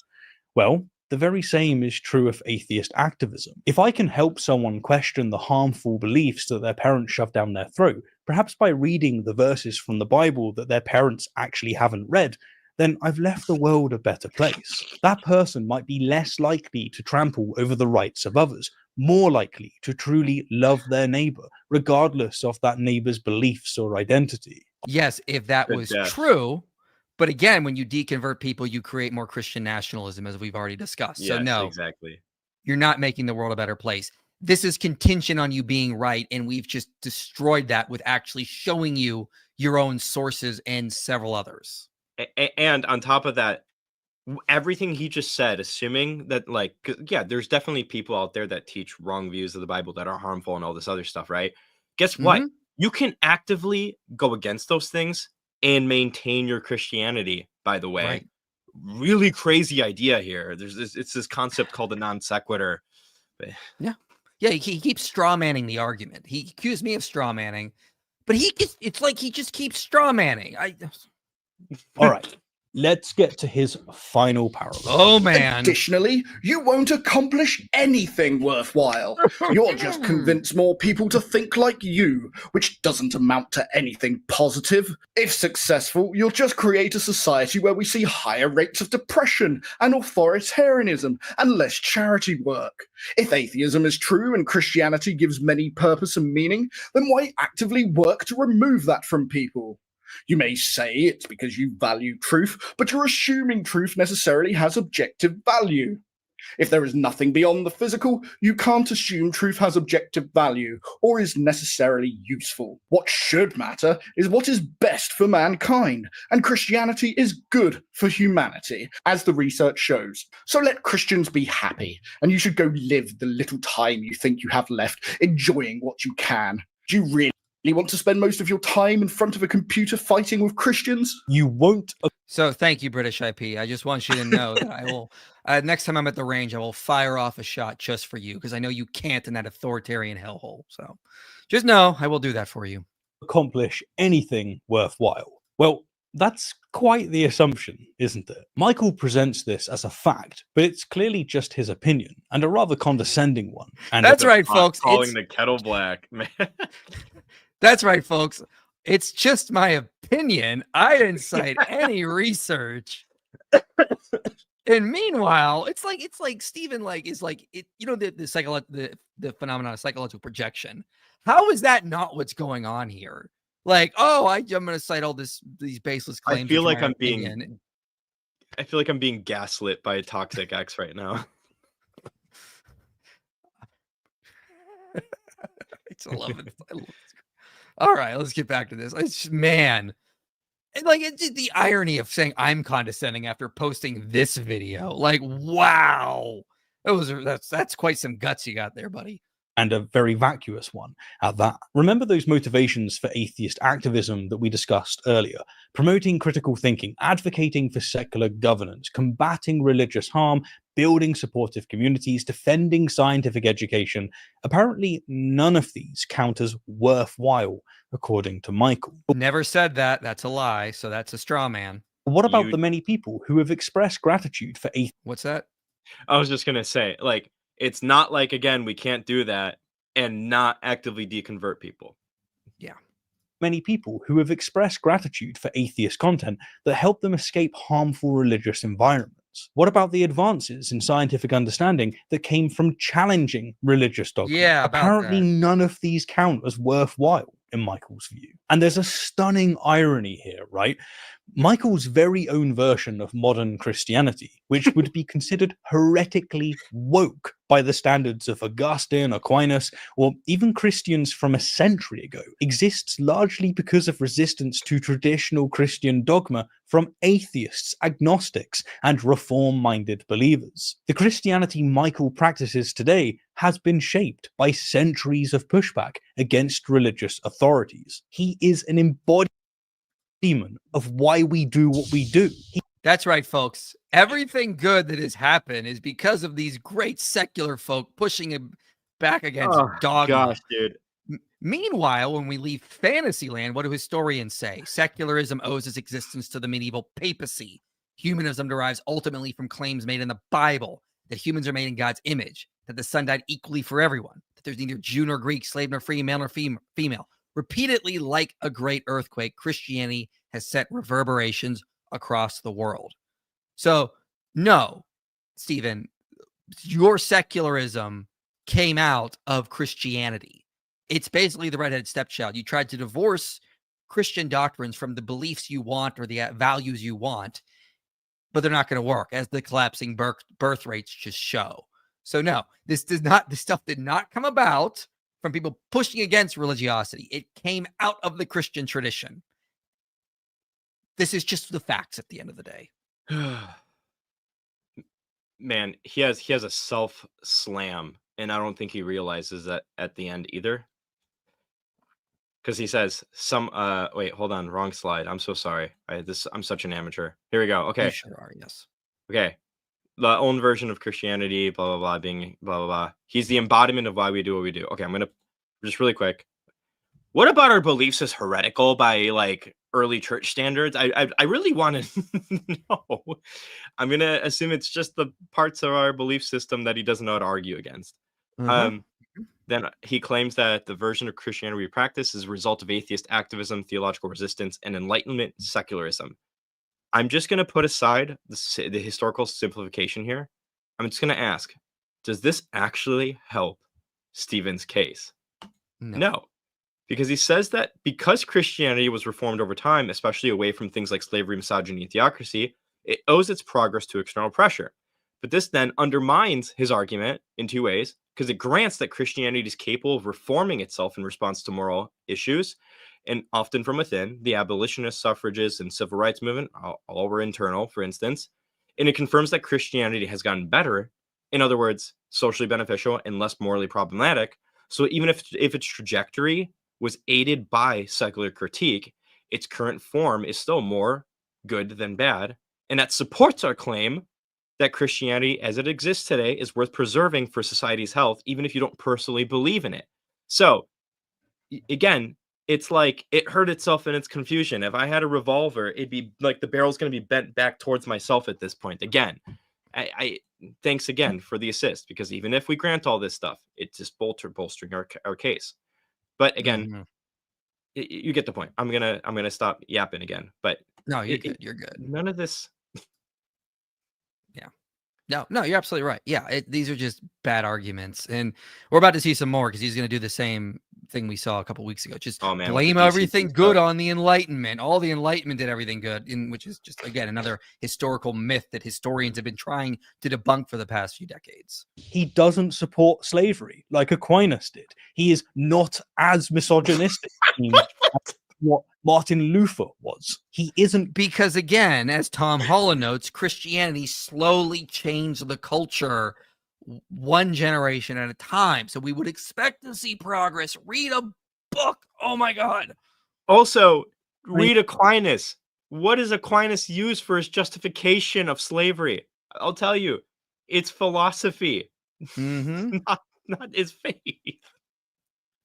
Up homosexuals and throwing stones at them. He isn't executing atheists. This is progress. Where in the Bible does it say to execute atheists? Like, seriously.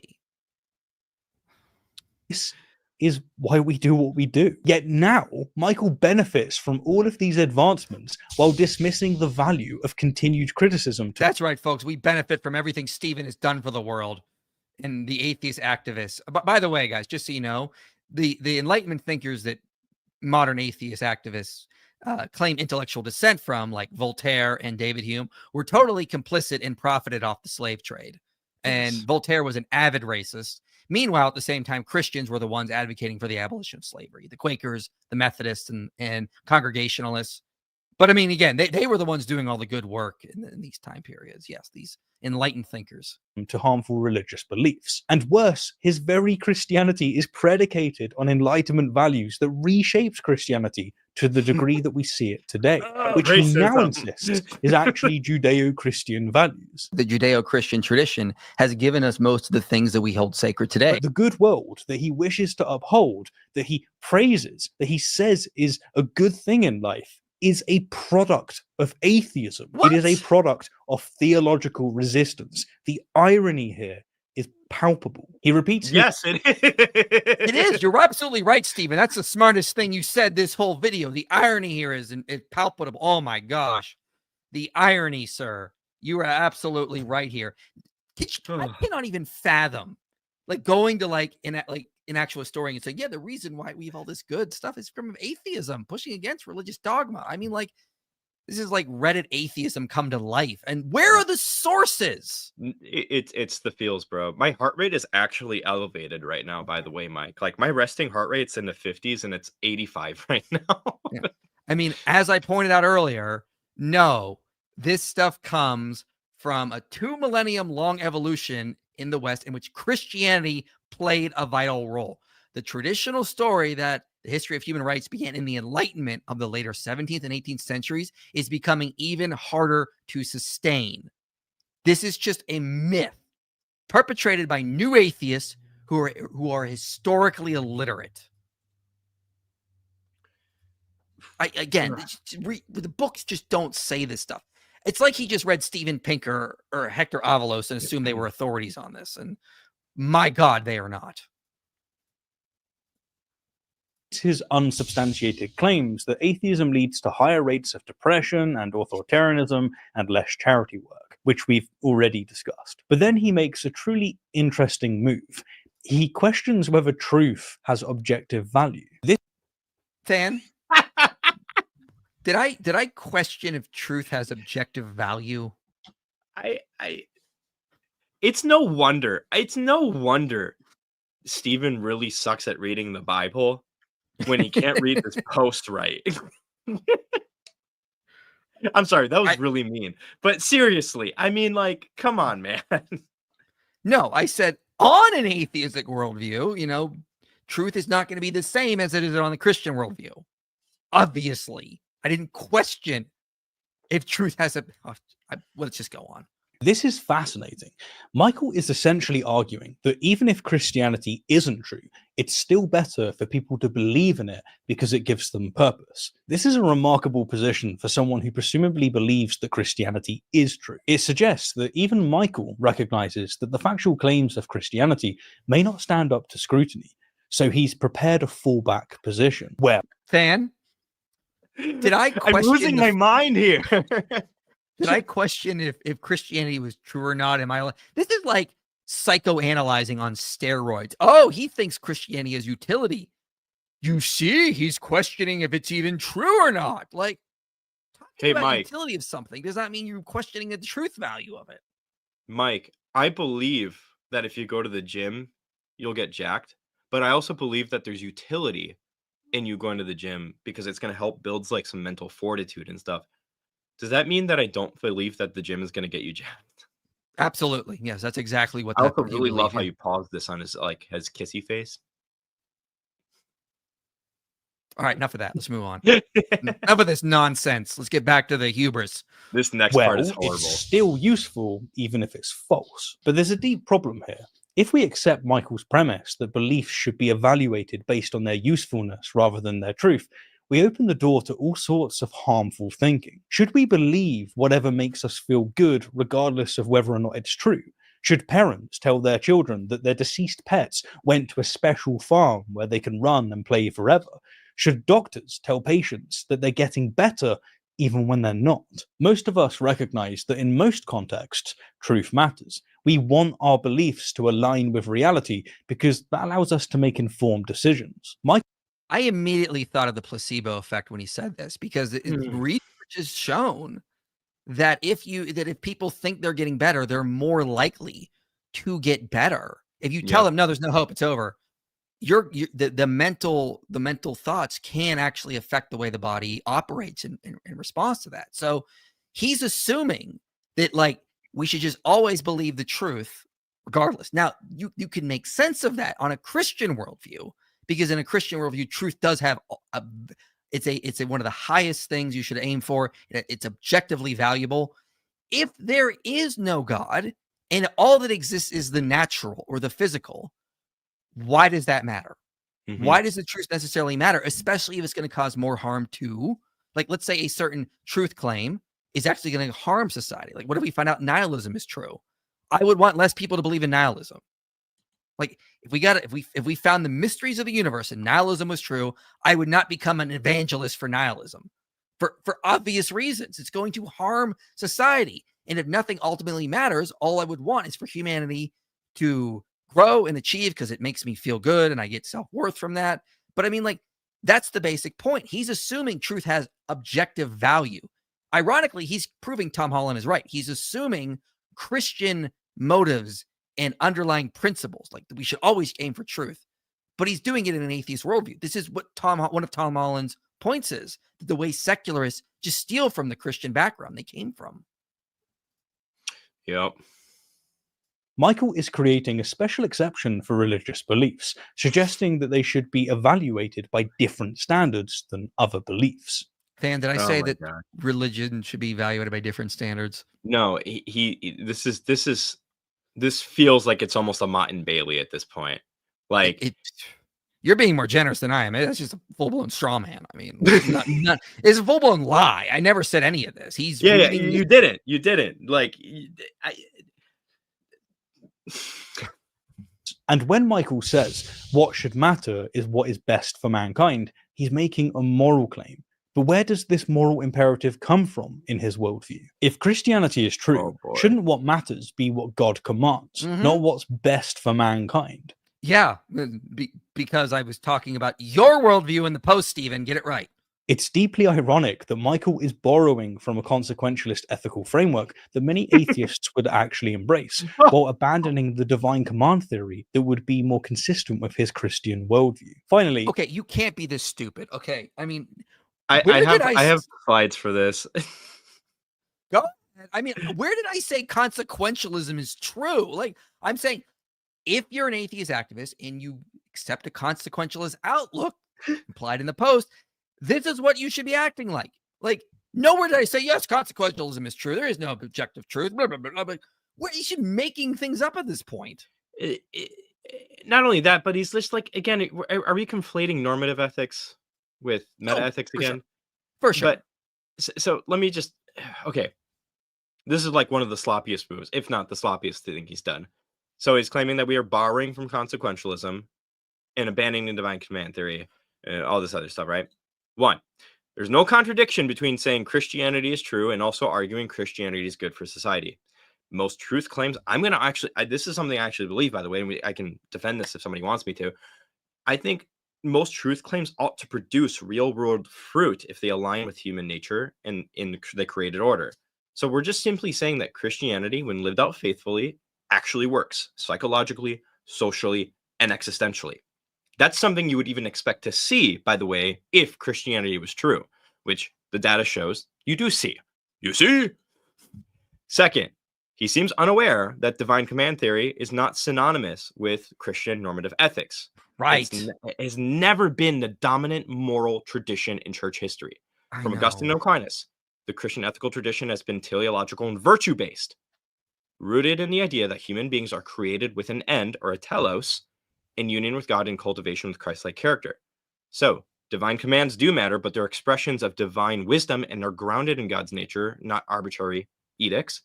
And so his assumption that all Christian ethics reduce to God said it, so it's good, is really cartoonish. And it's like, dude, are you like a first-year philosophy student? Next, our argument is not consequentialist in the philosophical sense. We're not saying believe Christianity because it produces nice outcomes. I would say the fact that it does is evidence for Christianity, but we'll put that aside. We're saying that the data shows that Christianity fosters the kind of deep intrinsic religiosity that aligns with human flourishing, mental health, civic virtue, and meaning making, and that on a virtue ethicist framework, not a consequentialist one, this is at least my personal view here, we're just pointing out that Christianity does this in a way that somebody ought to on a virtue ethicist framework, which I would argue is the historical Christian normative ethic. Mm-hmm. And lastly, he completely misses the rhetorical structure of the argument again. The logic is really simple. If you reject Christianity, and if you believe there is no eternal soul, and if Christianity contributes to social goods, then why expend energy trying to tear it down?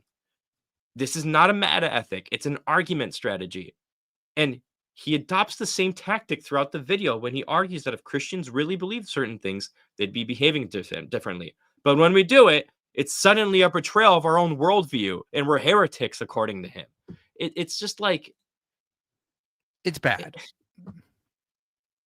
It's real bad. The only thing missing from this video is just him yelling "Sky Daddy" a bunch of times. Like, this is the level of reasoning we're getting here. This is not a well-researched video. This is him throwing a bunch of baseless claims, contradicting himself, double standards, missing, demonstrating for everyone he can't read a simple post. I mean, wow, there's a lot here. And using sources that disagree with him and just cherry picking what he can.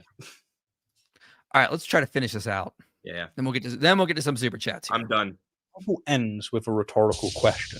Do you really want to spend most of your time in front of a computer fighting with Christians? This is essentially an appeal to pleasure over purpose.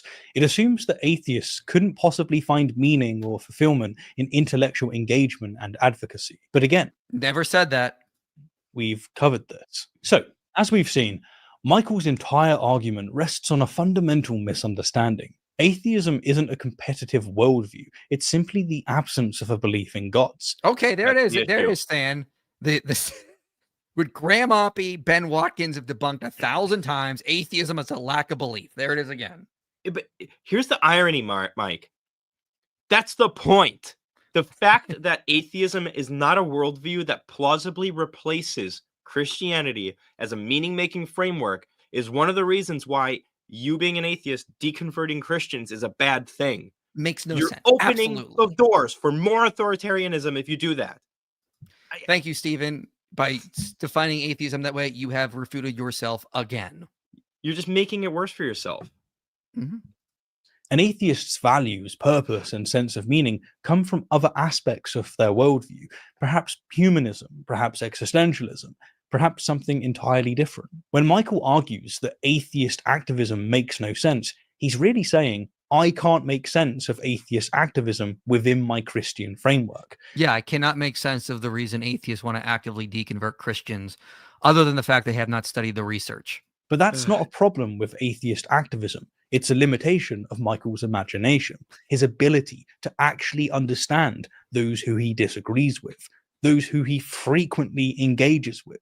Atheists advocate for secular societies, evidence-based thinking, and freedom from religious harm, not because we have eternal souls to save, but because we care deeply about the one life we know we have, and about the world that we all share together. We value truth because aligning our beliefs with reality leads to better decisions and outcomes. No, that is an assumption. It depends on what the truth is and if that actually has objective value. Just saying that we just align with truth, we're going to get better outcomes is not necessarily true. Go back to the example of nihilism. I would say the same thing with Islam. If Islam is true, then we're going to get worse outcomes than we would in a Christian society. You can show that from the data. I have a bunch of studies on this. So no, that's an assumption you have. We challenge harmful religious ideas, not out of spite, but out of compassion for those who suffer under them. By my light, Michael is a victim of Christianity, as is every Christian. Just as he's trying to save my eternal soul, I'm trying to save the one life that he actually has. I don't want him wasting his time on this nonsense. I want him to live and breathe, to enjoy the world around him, to live according to his true character, not the boxes that are forced upon him due to this day and age's Christian interpretation. In the end, that's right, folks. These atheists just care about us stupid, dumb, backwards Christians. They just want to help. Like, seriously, like, This is what Mike, we get. you need a hug. I You're a need so victim. many hugs. I'm a victim. You're a victim. I I never thought about that. Again, if I was an atheist, and let's say Christianity did not exist, I would not try to deconvert, say, like Mormons.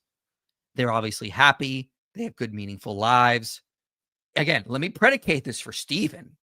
If I was an atheist, I would not try to deconvert people like Mormons because they obviously are happy. They live fulfilling lives. They're not going around causing all sorts of direct harm. FLDS is a different story, but just talking about LDS. Okay. I would not, there's nothing for me to fight there. Like, if somebody has a worldview and it's giving them happiness and atheism is true, what's the point? Like, what are you trying to save us from? Hey, we need to save you from this purpose and meaning you Christians have so you can believe you're just a collection of cells and you're going to die in a couple decades and nothing really matters. You're welcome. If I became an atheist, I would do the same exact thing I did when I was an atheist. Nothing. I would just kind of live my life and let people live their life and not try to deconvert people. I mean, Tim Keller just made this point a while ago. He said, let's just compare the two worldviews, and let's not talk about people like Stephen who actually have a purpose because he's got a channel, or like an academic or a politician or somebody who actually has like esteem in society. They have like a reputable position. Let's talk about the cashier, the auto mechanic, the guy working, in some Chinese factory somewhere, or the people that are trash diggers in Africa. Let's tell them that you're just a collection of cells and you should just live the life you have now. It's going to be great. Just don't worry about religion. Just live for the good now. And someone digging through trash. Okay. What do they live for? Stephen has a purpose. He's got a channel. Has a different position in society than like the average worker or the average person who's living in poverty. Now tell the person who's in poverty, the creator of the universe became human and died for you so you can live forever. Which is going to give them more life satisfaction, more meaning and purpose. Is going to make them want to live a more fulfilling life and love their neighbor. Okay? Yeah. There is a reason we see higher rates of hedonism, depression, and suicide when Christian religiosity declines. Because people on top, these people that are influencers or working in the media or in academia, have fulfillment and purpose. And then they're telling the person who has a meaningless day-to-day job, just be like me. What's the problem? No, that's not how the world works, sir. Get out of your bubble. Yeah, and let's take it to another limit here really quickly. Let's tell the mother that lost her child recently, who finds incredible meaning in her life still, be in virtue of her religion, of her love for Jesus and everything, that it's actually meaningless. Everything she believes is fake. You really want to tell that mother and save her, the victim of her religion? Saving her. That's just disgusting language, man.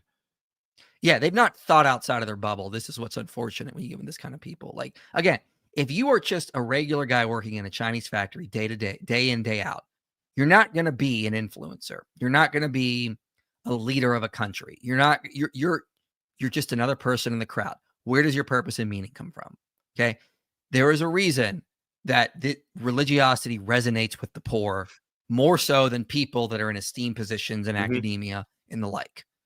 And it's funny that it's always the people in these higher positions saying, no, we don't need religion.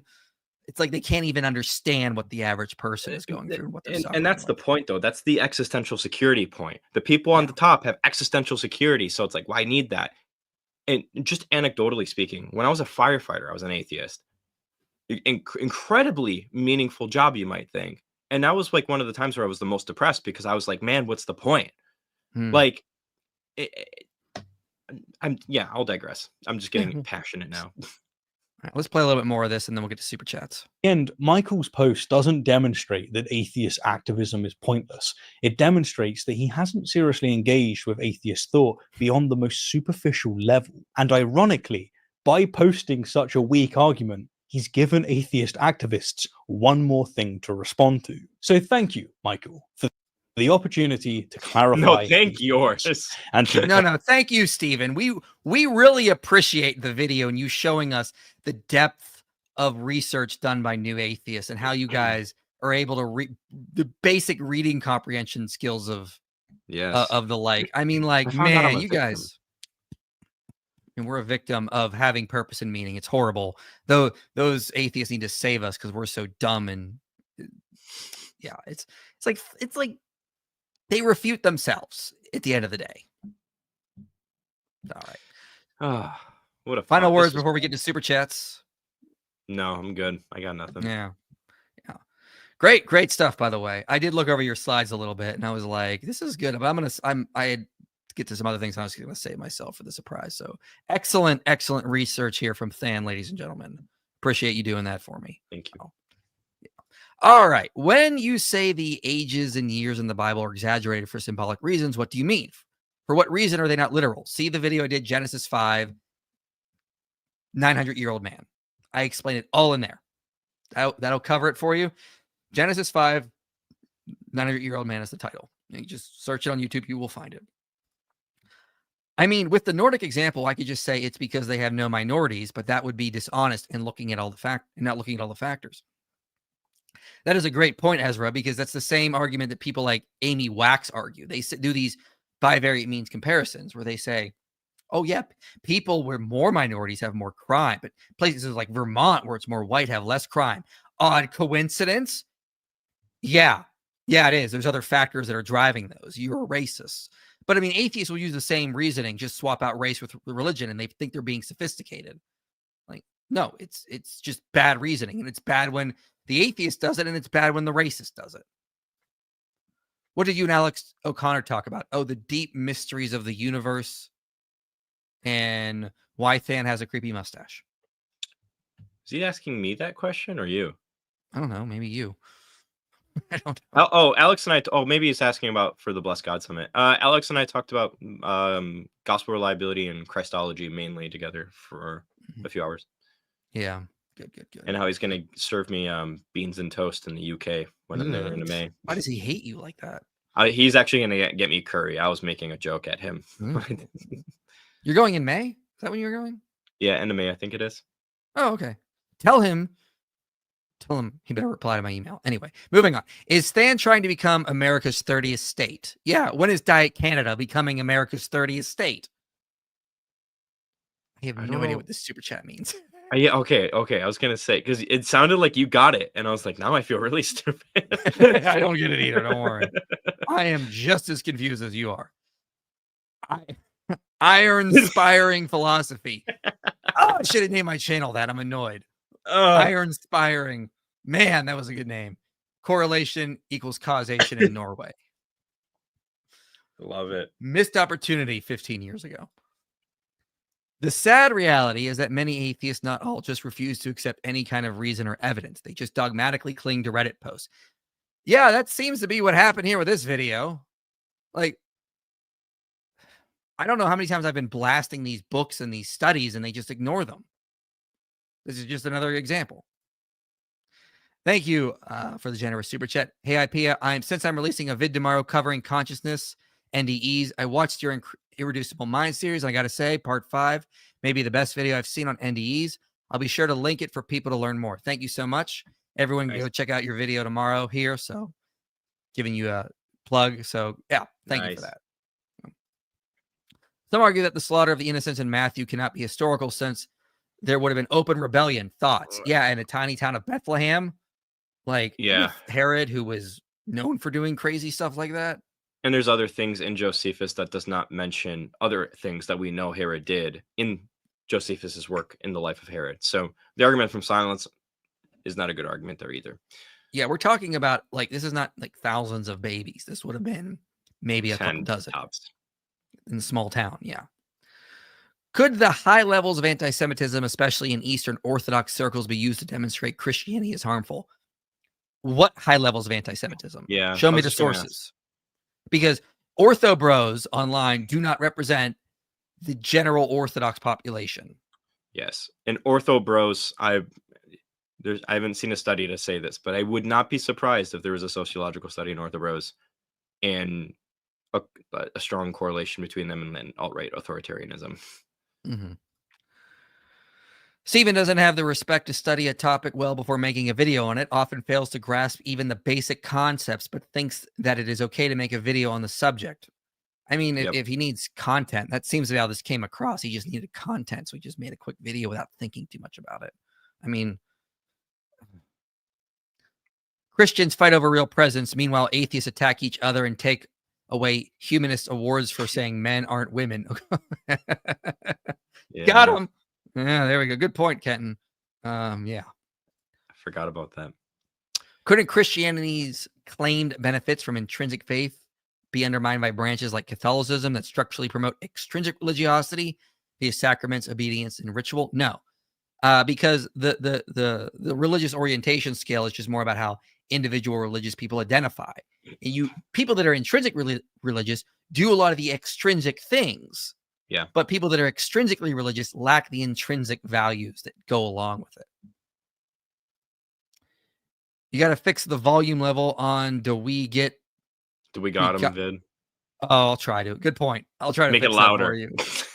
You're right. I think that's what he wants. He wants it louder, ladies and gentlemen. Ladies and gentlemen, we got him.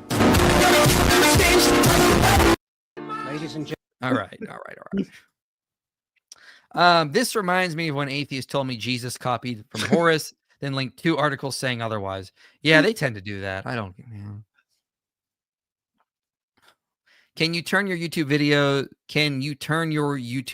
that are data heavy into books for purchase? If you don't, I will. I can work on passive, like over time. I can take the transcripts and turn them into blog posts. Mm-hmm. Yeah, maybe I have a book idea I want to write, so I'm going to do that. I'm trying to start it sometime this year. I just had a lot of travel this year so far, but it is on my list to start a book. I was thinking of titling it like, no, I'm not going to review the title, but it'll be on this kind of stuff too. All this data we've been using. I'll use a lot of that in it. I think it'd make it easier for debating people. Yeah, I agree. So I'm trying to get to it. I've just been very busy.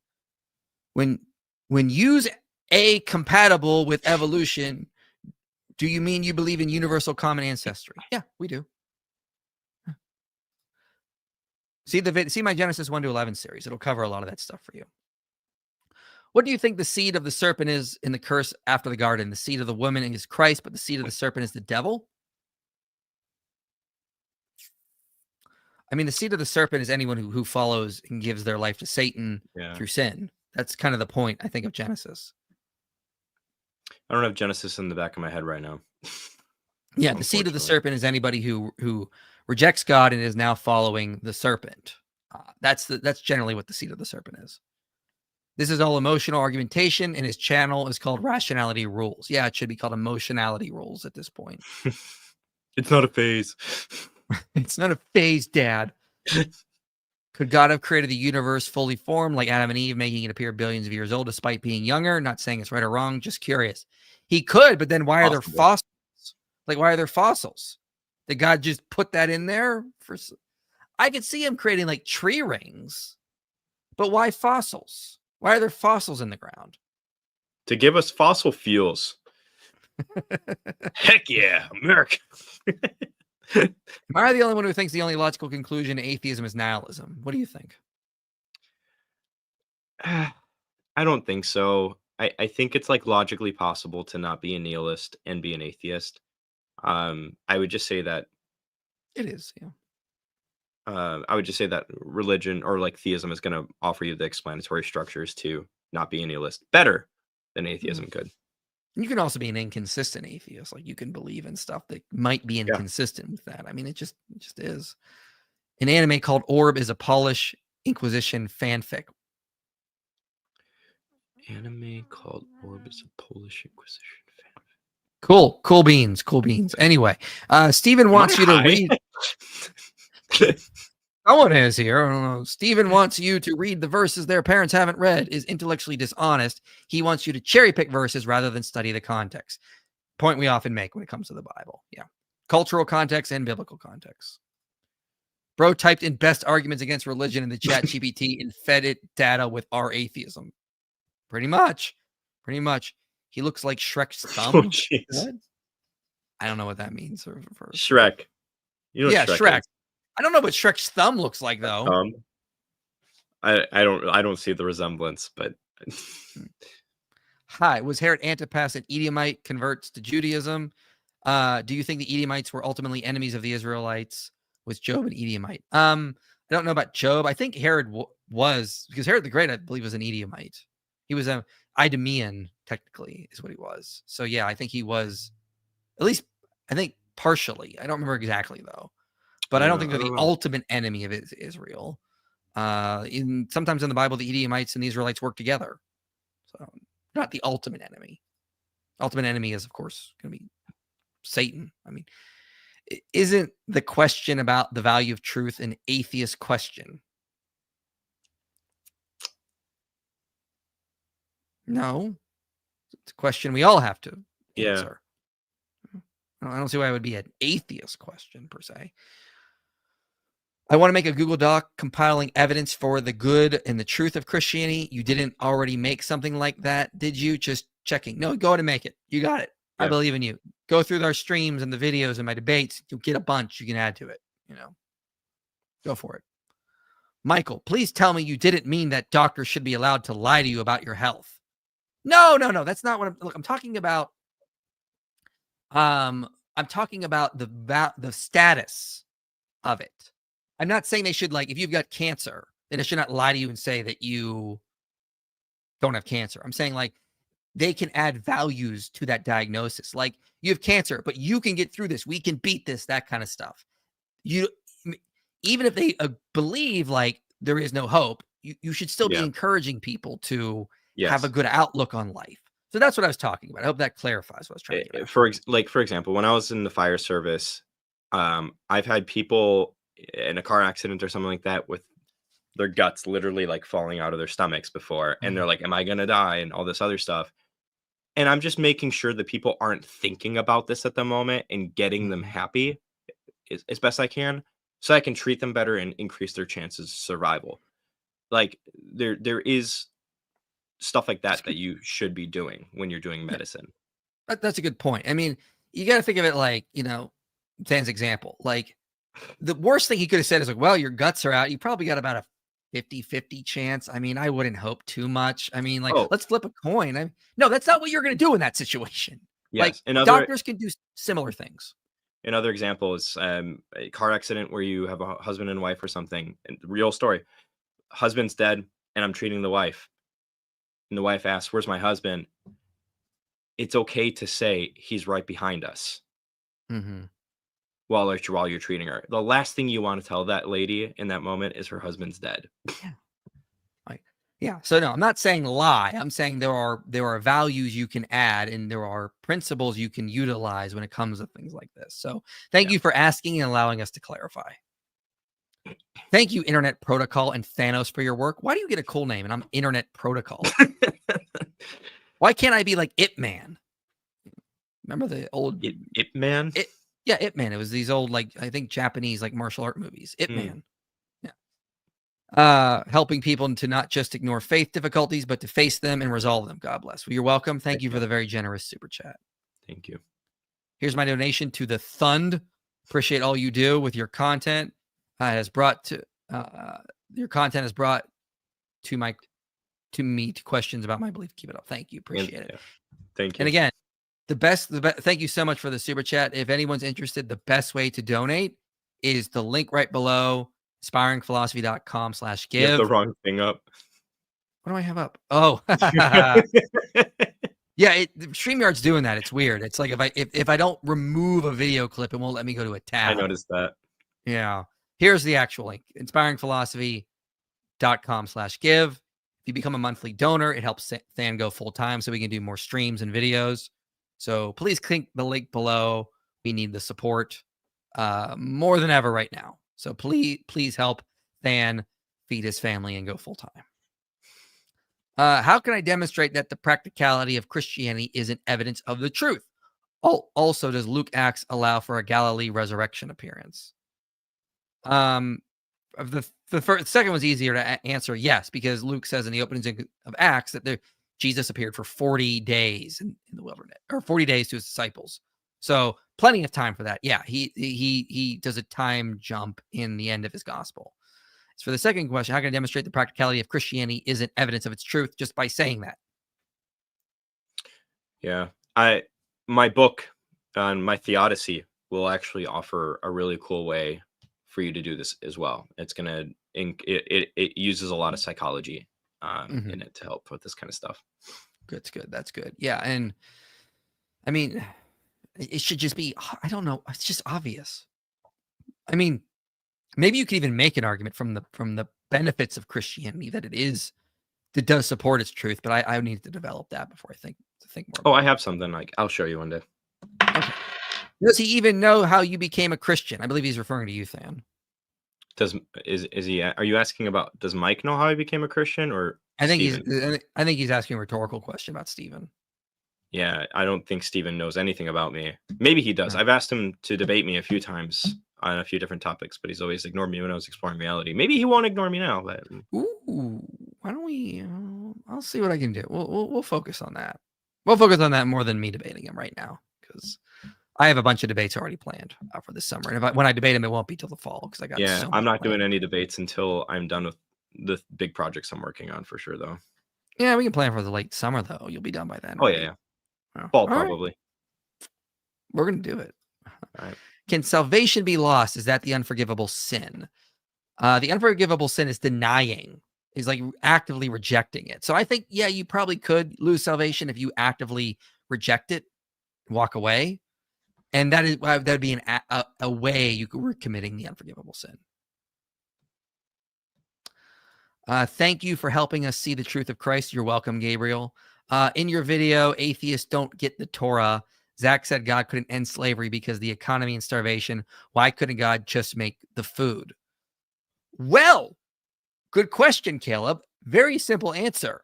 God did make food and they were still immoral. He gave them manna from heaven. He brought them quail and they couldn't even be thankful. You think just giving them more food means they're going to end slavery? That's not how morality works. People are just not intrinsically good. This is why we believe in depravity and the fall. Give people more stuff and they become more spoiled, especially in that culture where they already assumed slavery was okay. They're just going to start acting like, oh, now we have more food and we can oppress more people. Changing people takes time and progress. So Christianity's been crucial for that. So yeah, it wouldn't have fixed their moral faculties that quick. Just giving people stuff doesn't necessarily fix their moral faculties. How do I stop gambling? I keep winning and I can't stop. Is it a sin to escape the matrix? Can Than get a pair of Cartier Woods? He looks like a brokey. What is with these weird Gen Z terms? Man, like the slang for someone who is broke, who has very little money. I can't. Oh, a guy that looks. I do have very little money, but also in my defense, I have maintained this look even when I was in sales, making a bunch of money. I prefer the homeless man look. So, yeah. How do I stop gambling?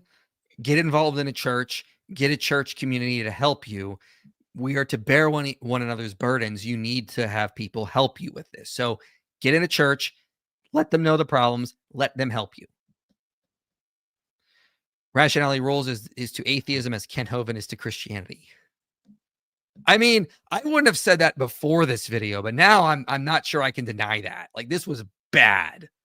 Like, bad. Yeah. Do you think that divine command theory is consistent with the moral realist worldview or the anti-realist worldview? Depends on how you frame divine command theory. Yeah. It can be both, really, honestly. What does Rationality Rules look like? Diglett. I miss the Pokemon. I don't know. Man, people, you guys. There's like a little brown cylinder thing that pops out of the ground. You all are meaner than... Diglett. I don't need you to know about your young Did man. you not watch Pokemon growing up? No, I was in high school, I think, when that came out. I was doing high school stuff. Like being emo and annoying. That's what I was doing. I was being emo and annoying and a jock and in choir in high school. All right, then. How much do you think you have spent on all your books? Also, thoughts on Slipknot. Not a Slipknot fan, but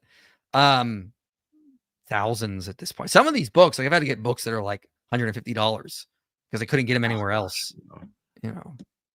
So yeah, a lot of money. But I mean, it's worth it because we need them to make the videos. I like Slipknot. You would. Thanks for the shout out. Y'all keep up the good work. You're very welcome, sir. Thank you, Patrick. Is there a reason why the numbers in Genesis are symbols, but whereas the numbers in the Gospels are literal? Have to do with Aristotle? It has to do with the changing culture. The culture that produced the Torah would utilize symbolic numbers like crazy. The culture that produced the New Testament didn't use them as much. So yeah, cultural changes for sure. IP, would Hebrews 13:4, 1 Timothy 2:5 have refuted Justin when on Timcast he denied Christianity promotes birth rates? Let me put those up here. So Hebrews. I didn't bring up verses because we were supposed to be talking about the effects of Christianity, not the not like.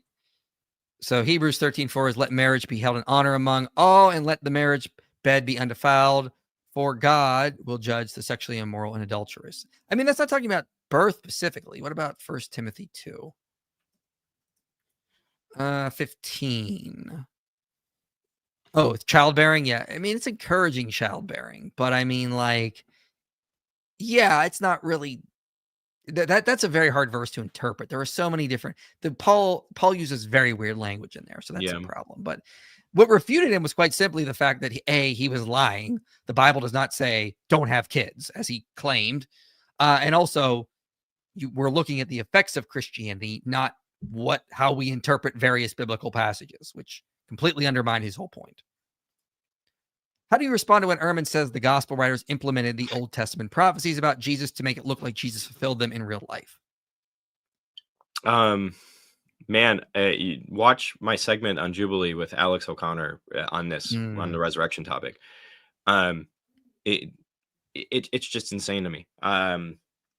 Man, for sake of time, I'm not going to address it, but more often than not, for instance, like with the flight to Egypt, people like to say Matthew invented the flight to Egypt because Matthew's gospel talks about it, but Luke's doesn't. And then the argument goes, well, Matthew tells you why he invents it. It's to fit Jesus into prophecy.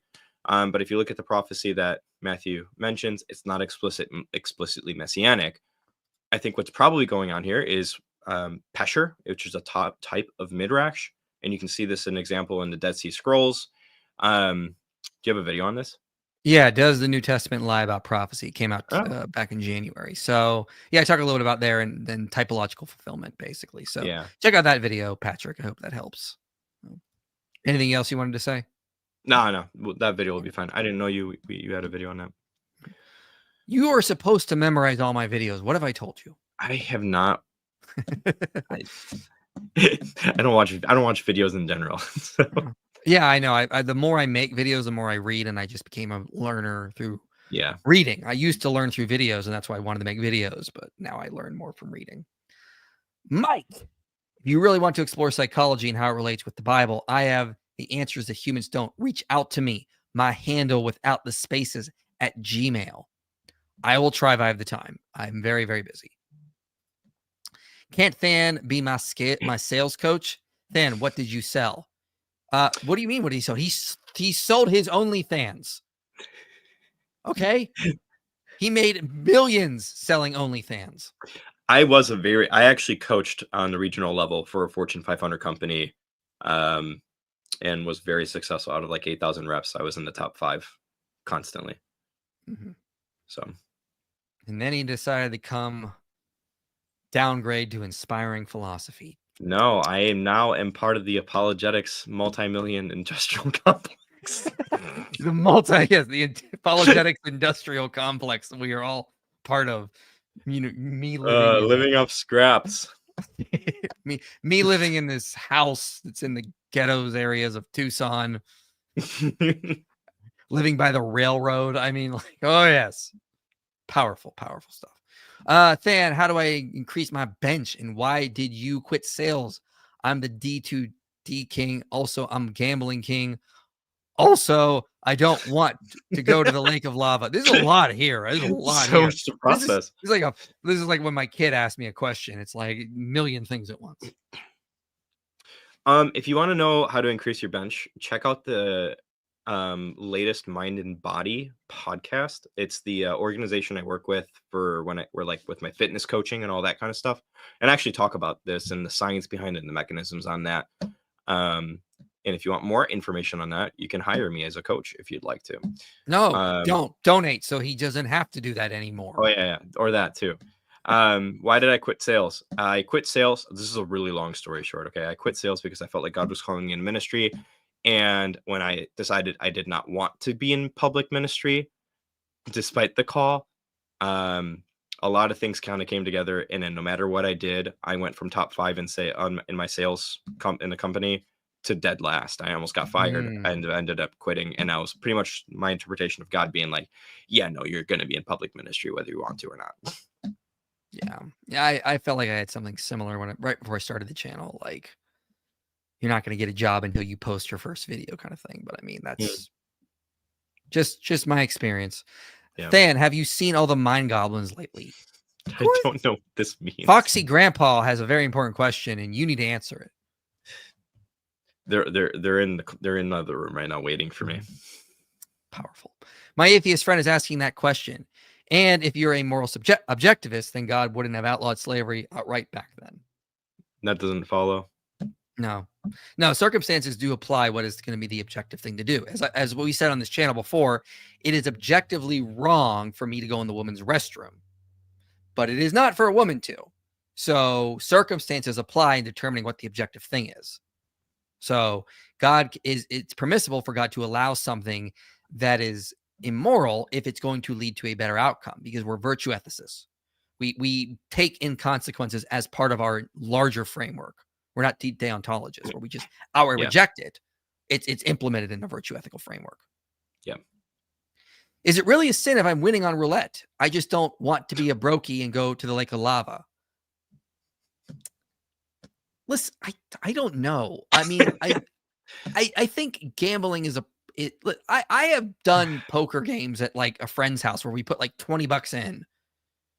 And it's like, obviously, like, yeah, we're gambling. But I mean, is that like the sin of gambling? No, I think it becomes a sin when it consumes your life and you start losing money and you're not providing for your family and instead you're gambling the money away. I don't think it's a problem if an old couple goes to Vegas and they spare, like, they've saved up some money to just gamble a little bit on like the slots. As long as they're not wasting away life savings, I don't think it's necessarily a sin. Now, I could be wrong.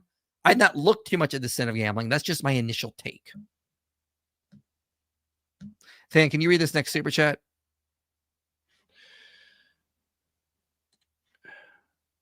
Would you? I wanted you to read that one. Oh man. I deserve that because I get people with these nuts jokes all the time. Yep, this is what he was talking about. You see? I got you. That. Never mind. Than, you were an atheist before. What convinced you of Christianity? Oh, steady. I'm ignoring that part. Yeah. Man, we probably don't have time for me to give the full story here, and it's a long story. So ask again another stream, or you can ask me privately too. Yeah. Maybe we should do a video. Maybe we should do like a video you giving your testimony. Possibly, yeah. We could probably, we could do that. Like an interview sit down thing. Well, I think we'll work on that. That might be good. Excellent. Cool. Yeah. Imminent 9-hour response incoming. Oh God. Like, honestly, at this point, a lot of you will be able to see the problems with what they do. I'd love for them to try to, like, dismiss the studies or go through and lie about what they say. Because again, at the end of the day, this is just what the facts are. I mean, they will probably be, if they do, they'll be quote mined extensively. I will make that prediction because this is what we see. They cannot just admit that maybe Christianity is actually good. They have to lie and misrepresent the data, as we saw in Steven's video, to make it look bad because it fits their rhetorical goals, to quote Dan McClellan.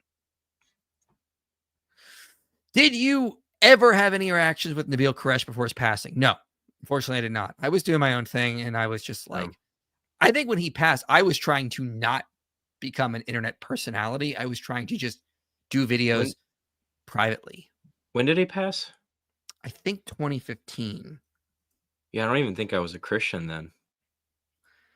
Yeah. Let me see here. Yeah, he died in 2017. Okay. Yeah, I didn't have time to ever meet him. No. 2017. I think I was just. That's like 2017 is when the first time I ever showed my face. So I was trying not to become like, part of the David Wood gang.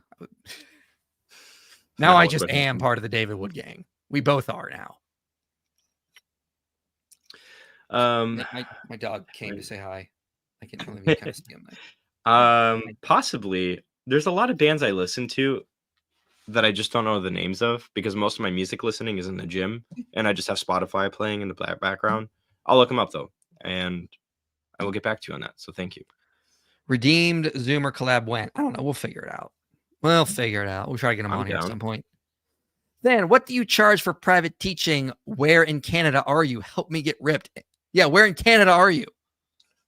I'm not in Canada, but I also don't do in person. Yeah, he's in Diet Canada. Okay. I don't do in-person coaching. It's going to be online coaching. I would give you a lifting protocol as well as diet protocol, all that kind of stuff. And it's about $300 a month. Sounds awful. I'm going to keep drinking. I should have drank for this stream, but I can't because I gave up liquor for Lent. So unfortunate. Thank you for becoming a channel member. What do you think about Meryl Streep playing Aslan? It's an abomination. I hope it's false. And we will launch a ideological war on this channel if they even dare do something like this. This is absurd nonsense. I will be so pissed. I was thinking about doing a video called The Philosophy of Narnia. I need to read a couple books on that. But I was waiting for the show to come out so I could do it around that time. That's going to be my goal. So I'm going to try to do that. But that won't be for like another 2 years now. So, but yeah, it'll happen when the show comes out. And if it's the abomination it is, I will rant in the stream the same way I ranted about the abomination known as Rings of Power. Please please don't let Redeem Zoomer on. Okay. Why? Give me a reason. I don't know much about him, honestly. Who's taller, Than or IP? I'm an inch taller than Than. We're like the same height. Well, how tall are you? What are your height? 5'7"-ish. Yeah, I'm 5'8". I'm an inch taller. Huh. Maybe it's just because I stand up straight. That was a slight. I'm sorry. Mandatory Dragon Ball mention because Than's here. Yes, for sure. Always. Oh, I'm so excited about Dragon Ball Super announcing the fact that they're going to continue the manga. I am going to read that so fast when it comes out. Yeah, he's so excited. He can't wait to discuss it at his next D&D event and talk about it with all his friends and how cool it is that the Dragon Ball's coming back out. And he's going to go to the convention dressed as Goku. Mike, you're going to really hate my book. I talk about Dragon Ball Z a lot in my book on Theodicy. I already hate it.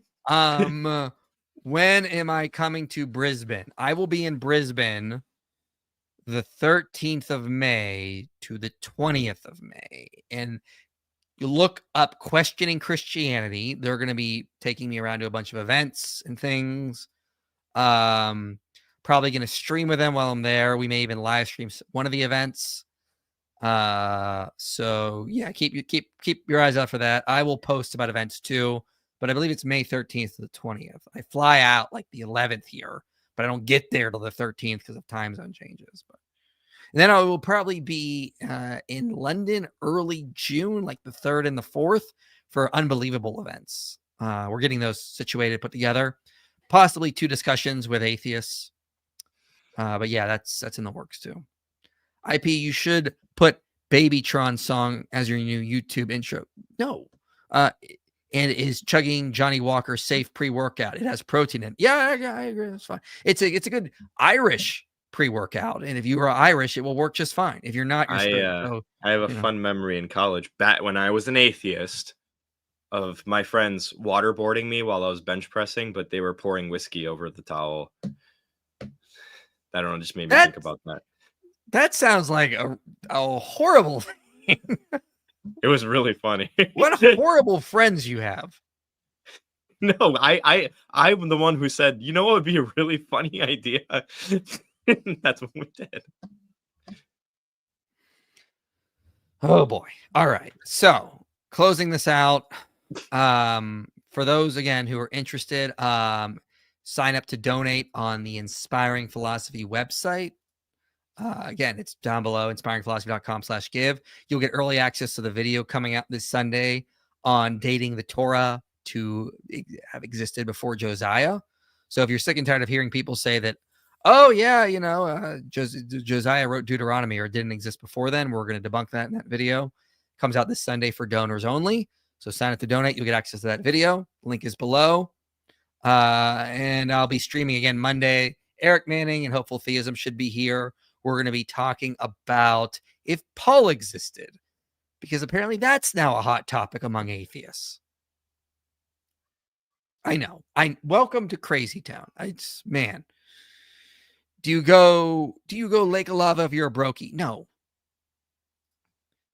Thank you for the very generous super chat, Andrew. Hey, IP, I absolutely love your content, especially your debates. You absolutely kill it. Has Fan done any debates? I need to listen to some. Yeah, he has. Yeah. I've done 2. You can go on my old channel, Exploring Reality, and Matt Dillhunty and who else? Yeah. We could host that probably on Inspiring Philosophy. I don't know how that would work, but yeah, I have debated Matt Dillhunty on the resurrection. My first ever debate was a TikTok atheist named Mike Burgandy. And I have a devil's advocate debate. Oh, you debated him? Okay, that's a lot. There's an interesting story there. I didn't want to. I can't imagine why. He harassed me for like months on end, and on my birthday, I posted a picture of me and my kids, and then he started commenting about how abortion is awesome and stuff like that, and that just kind of pissed me off into debating him. Yeah. I also have a devil's advocate debate with Captain Dadpool that you can look up on Exploring Reality as well. Oh, where I'm arguing for atheism, he's arguing for theism. Nice. I don't play Fortnite, and I won't because I'm an adult.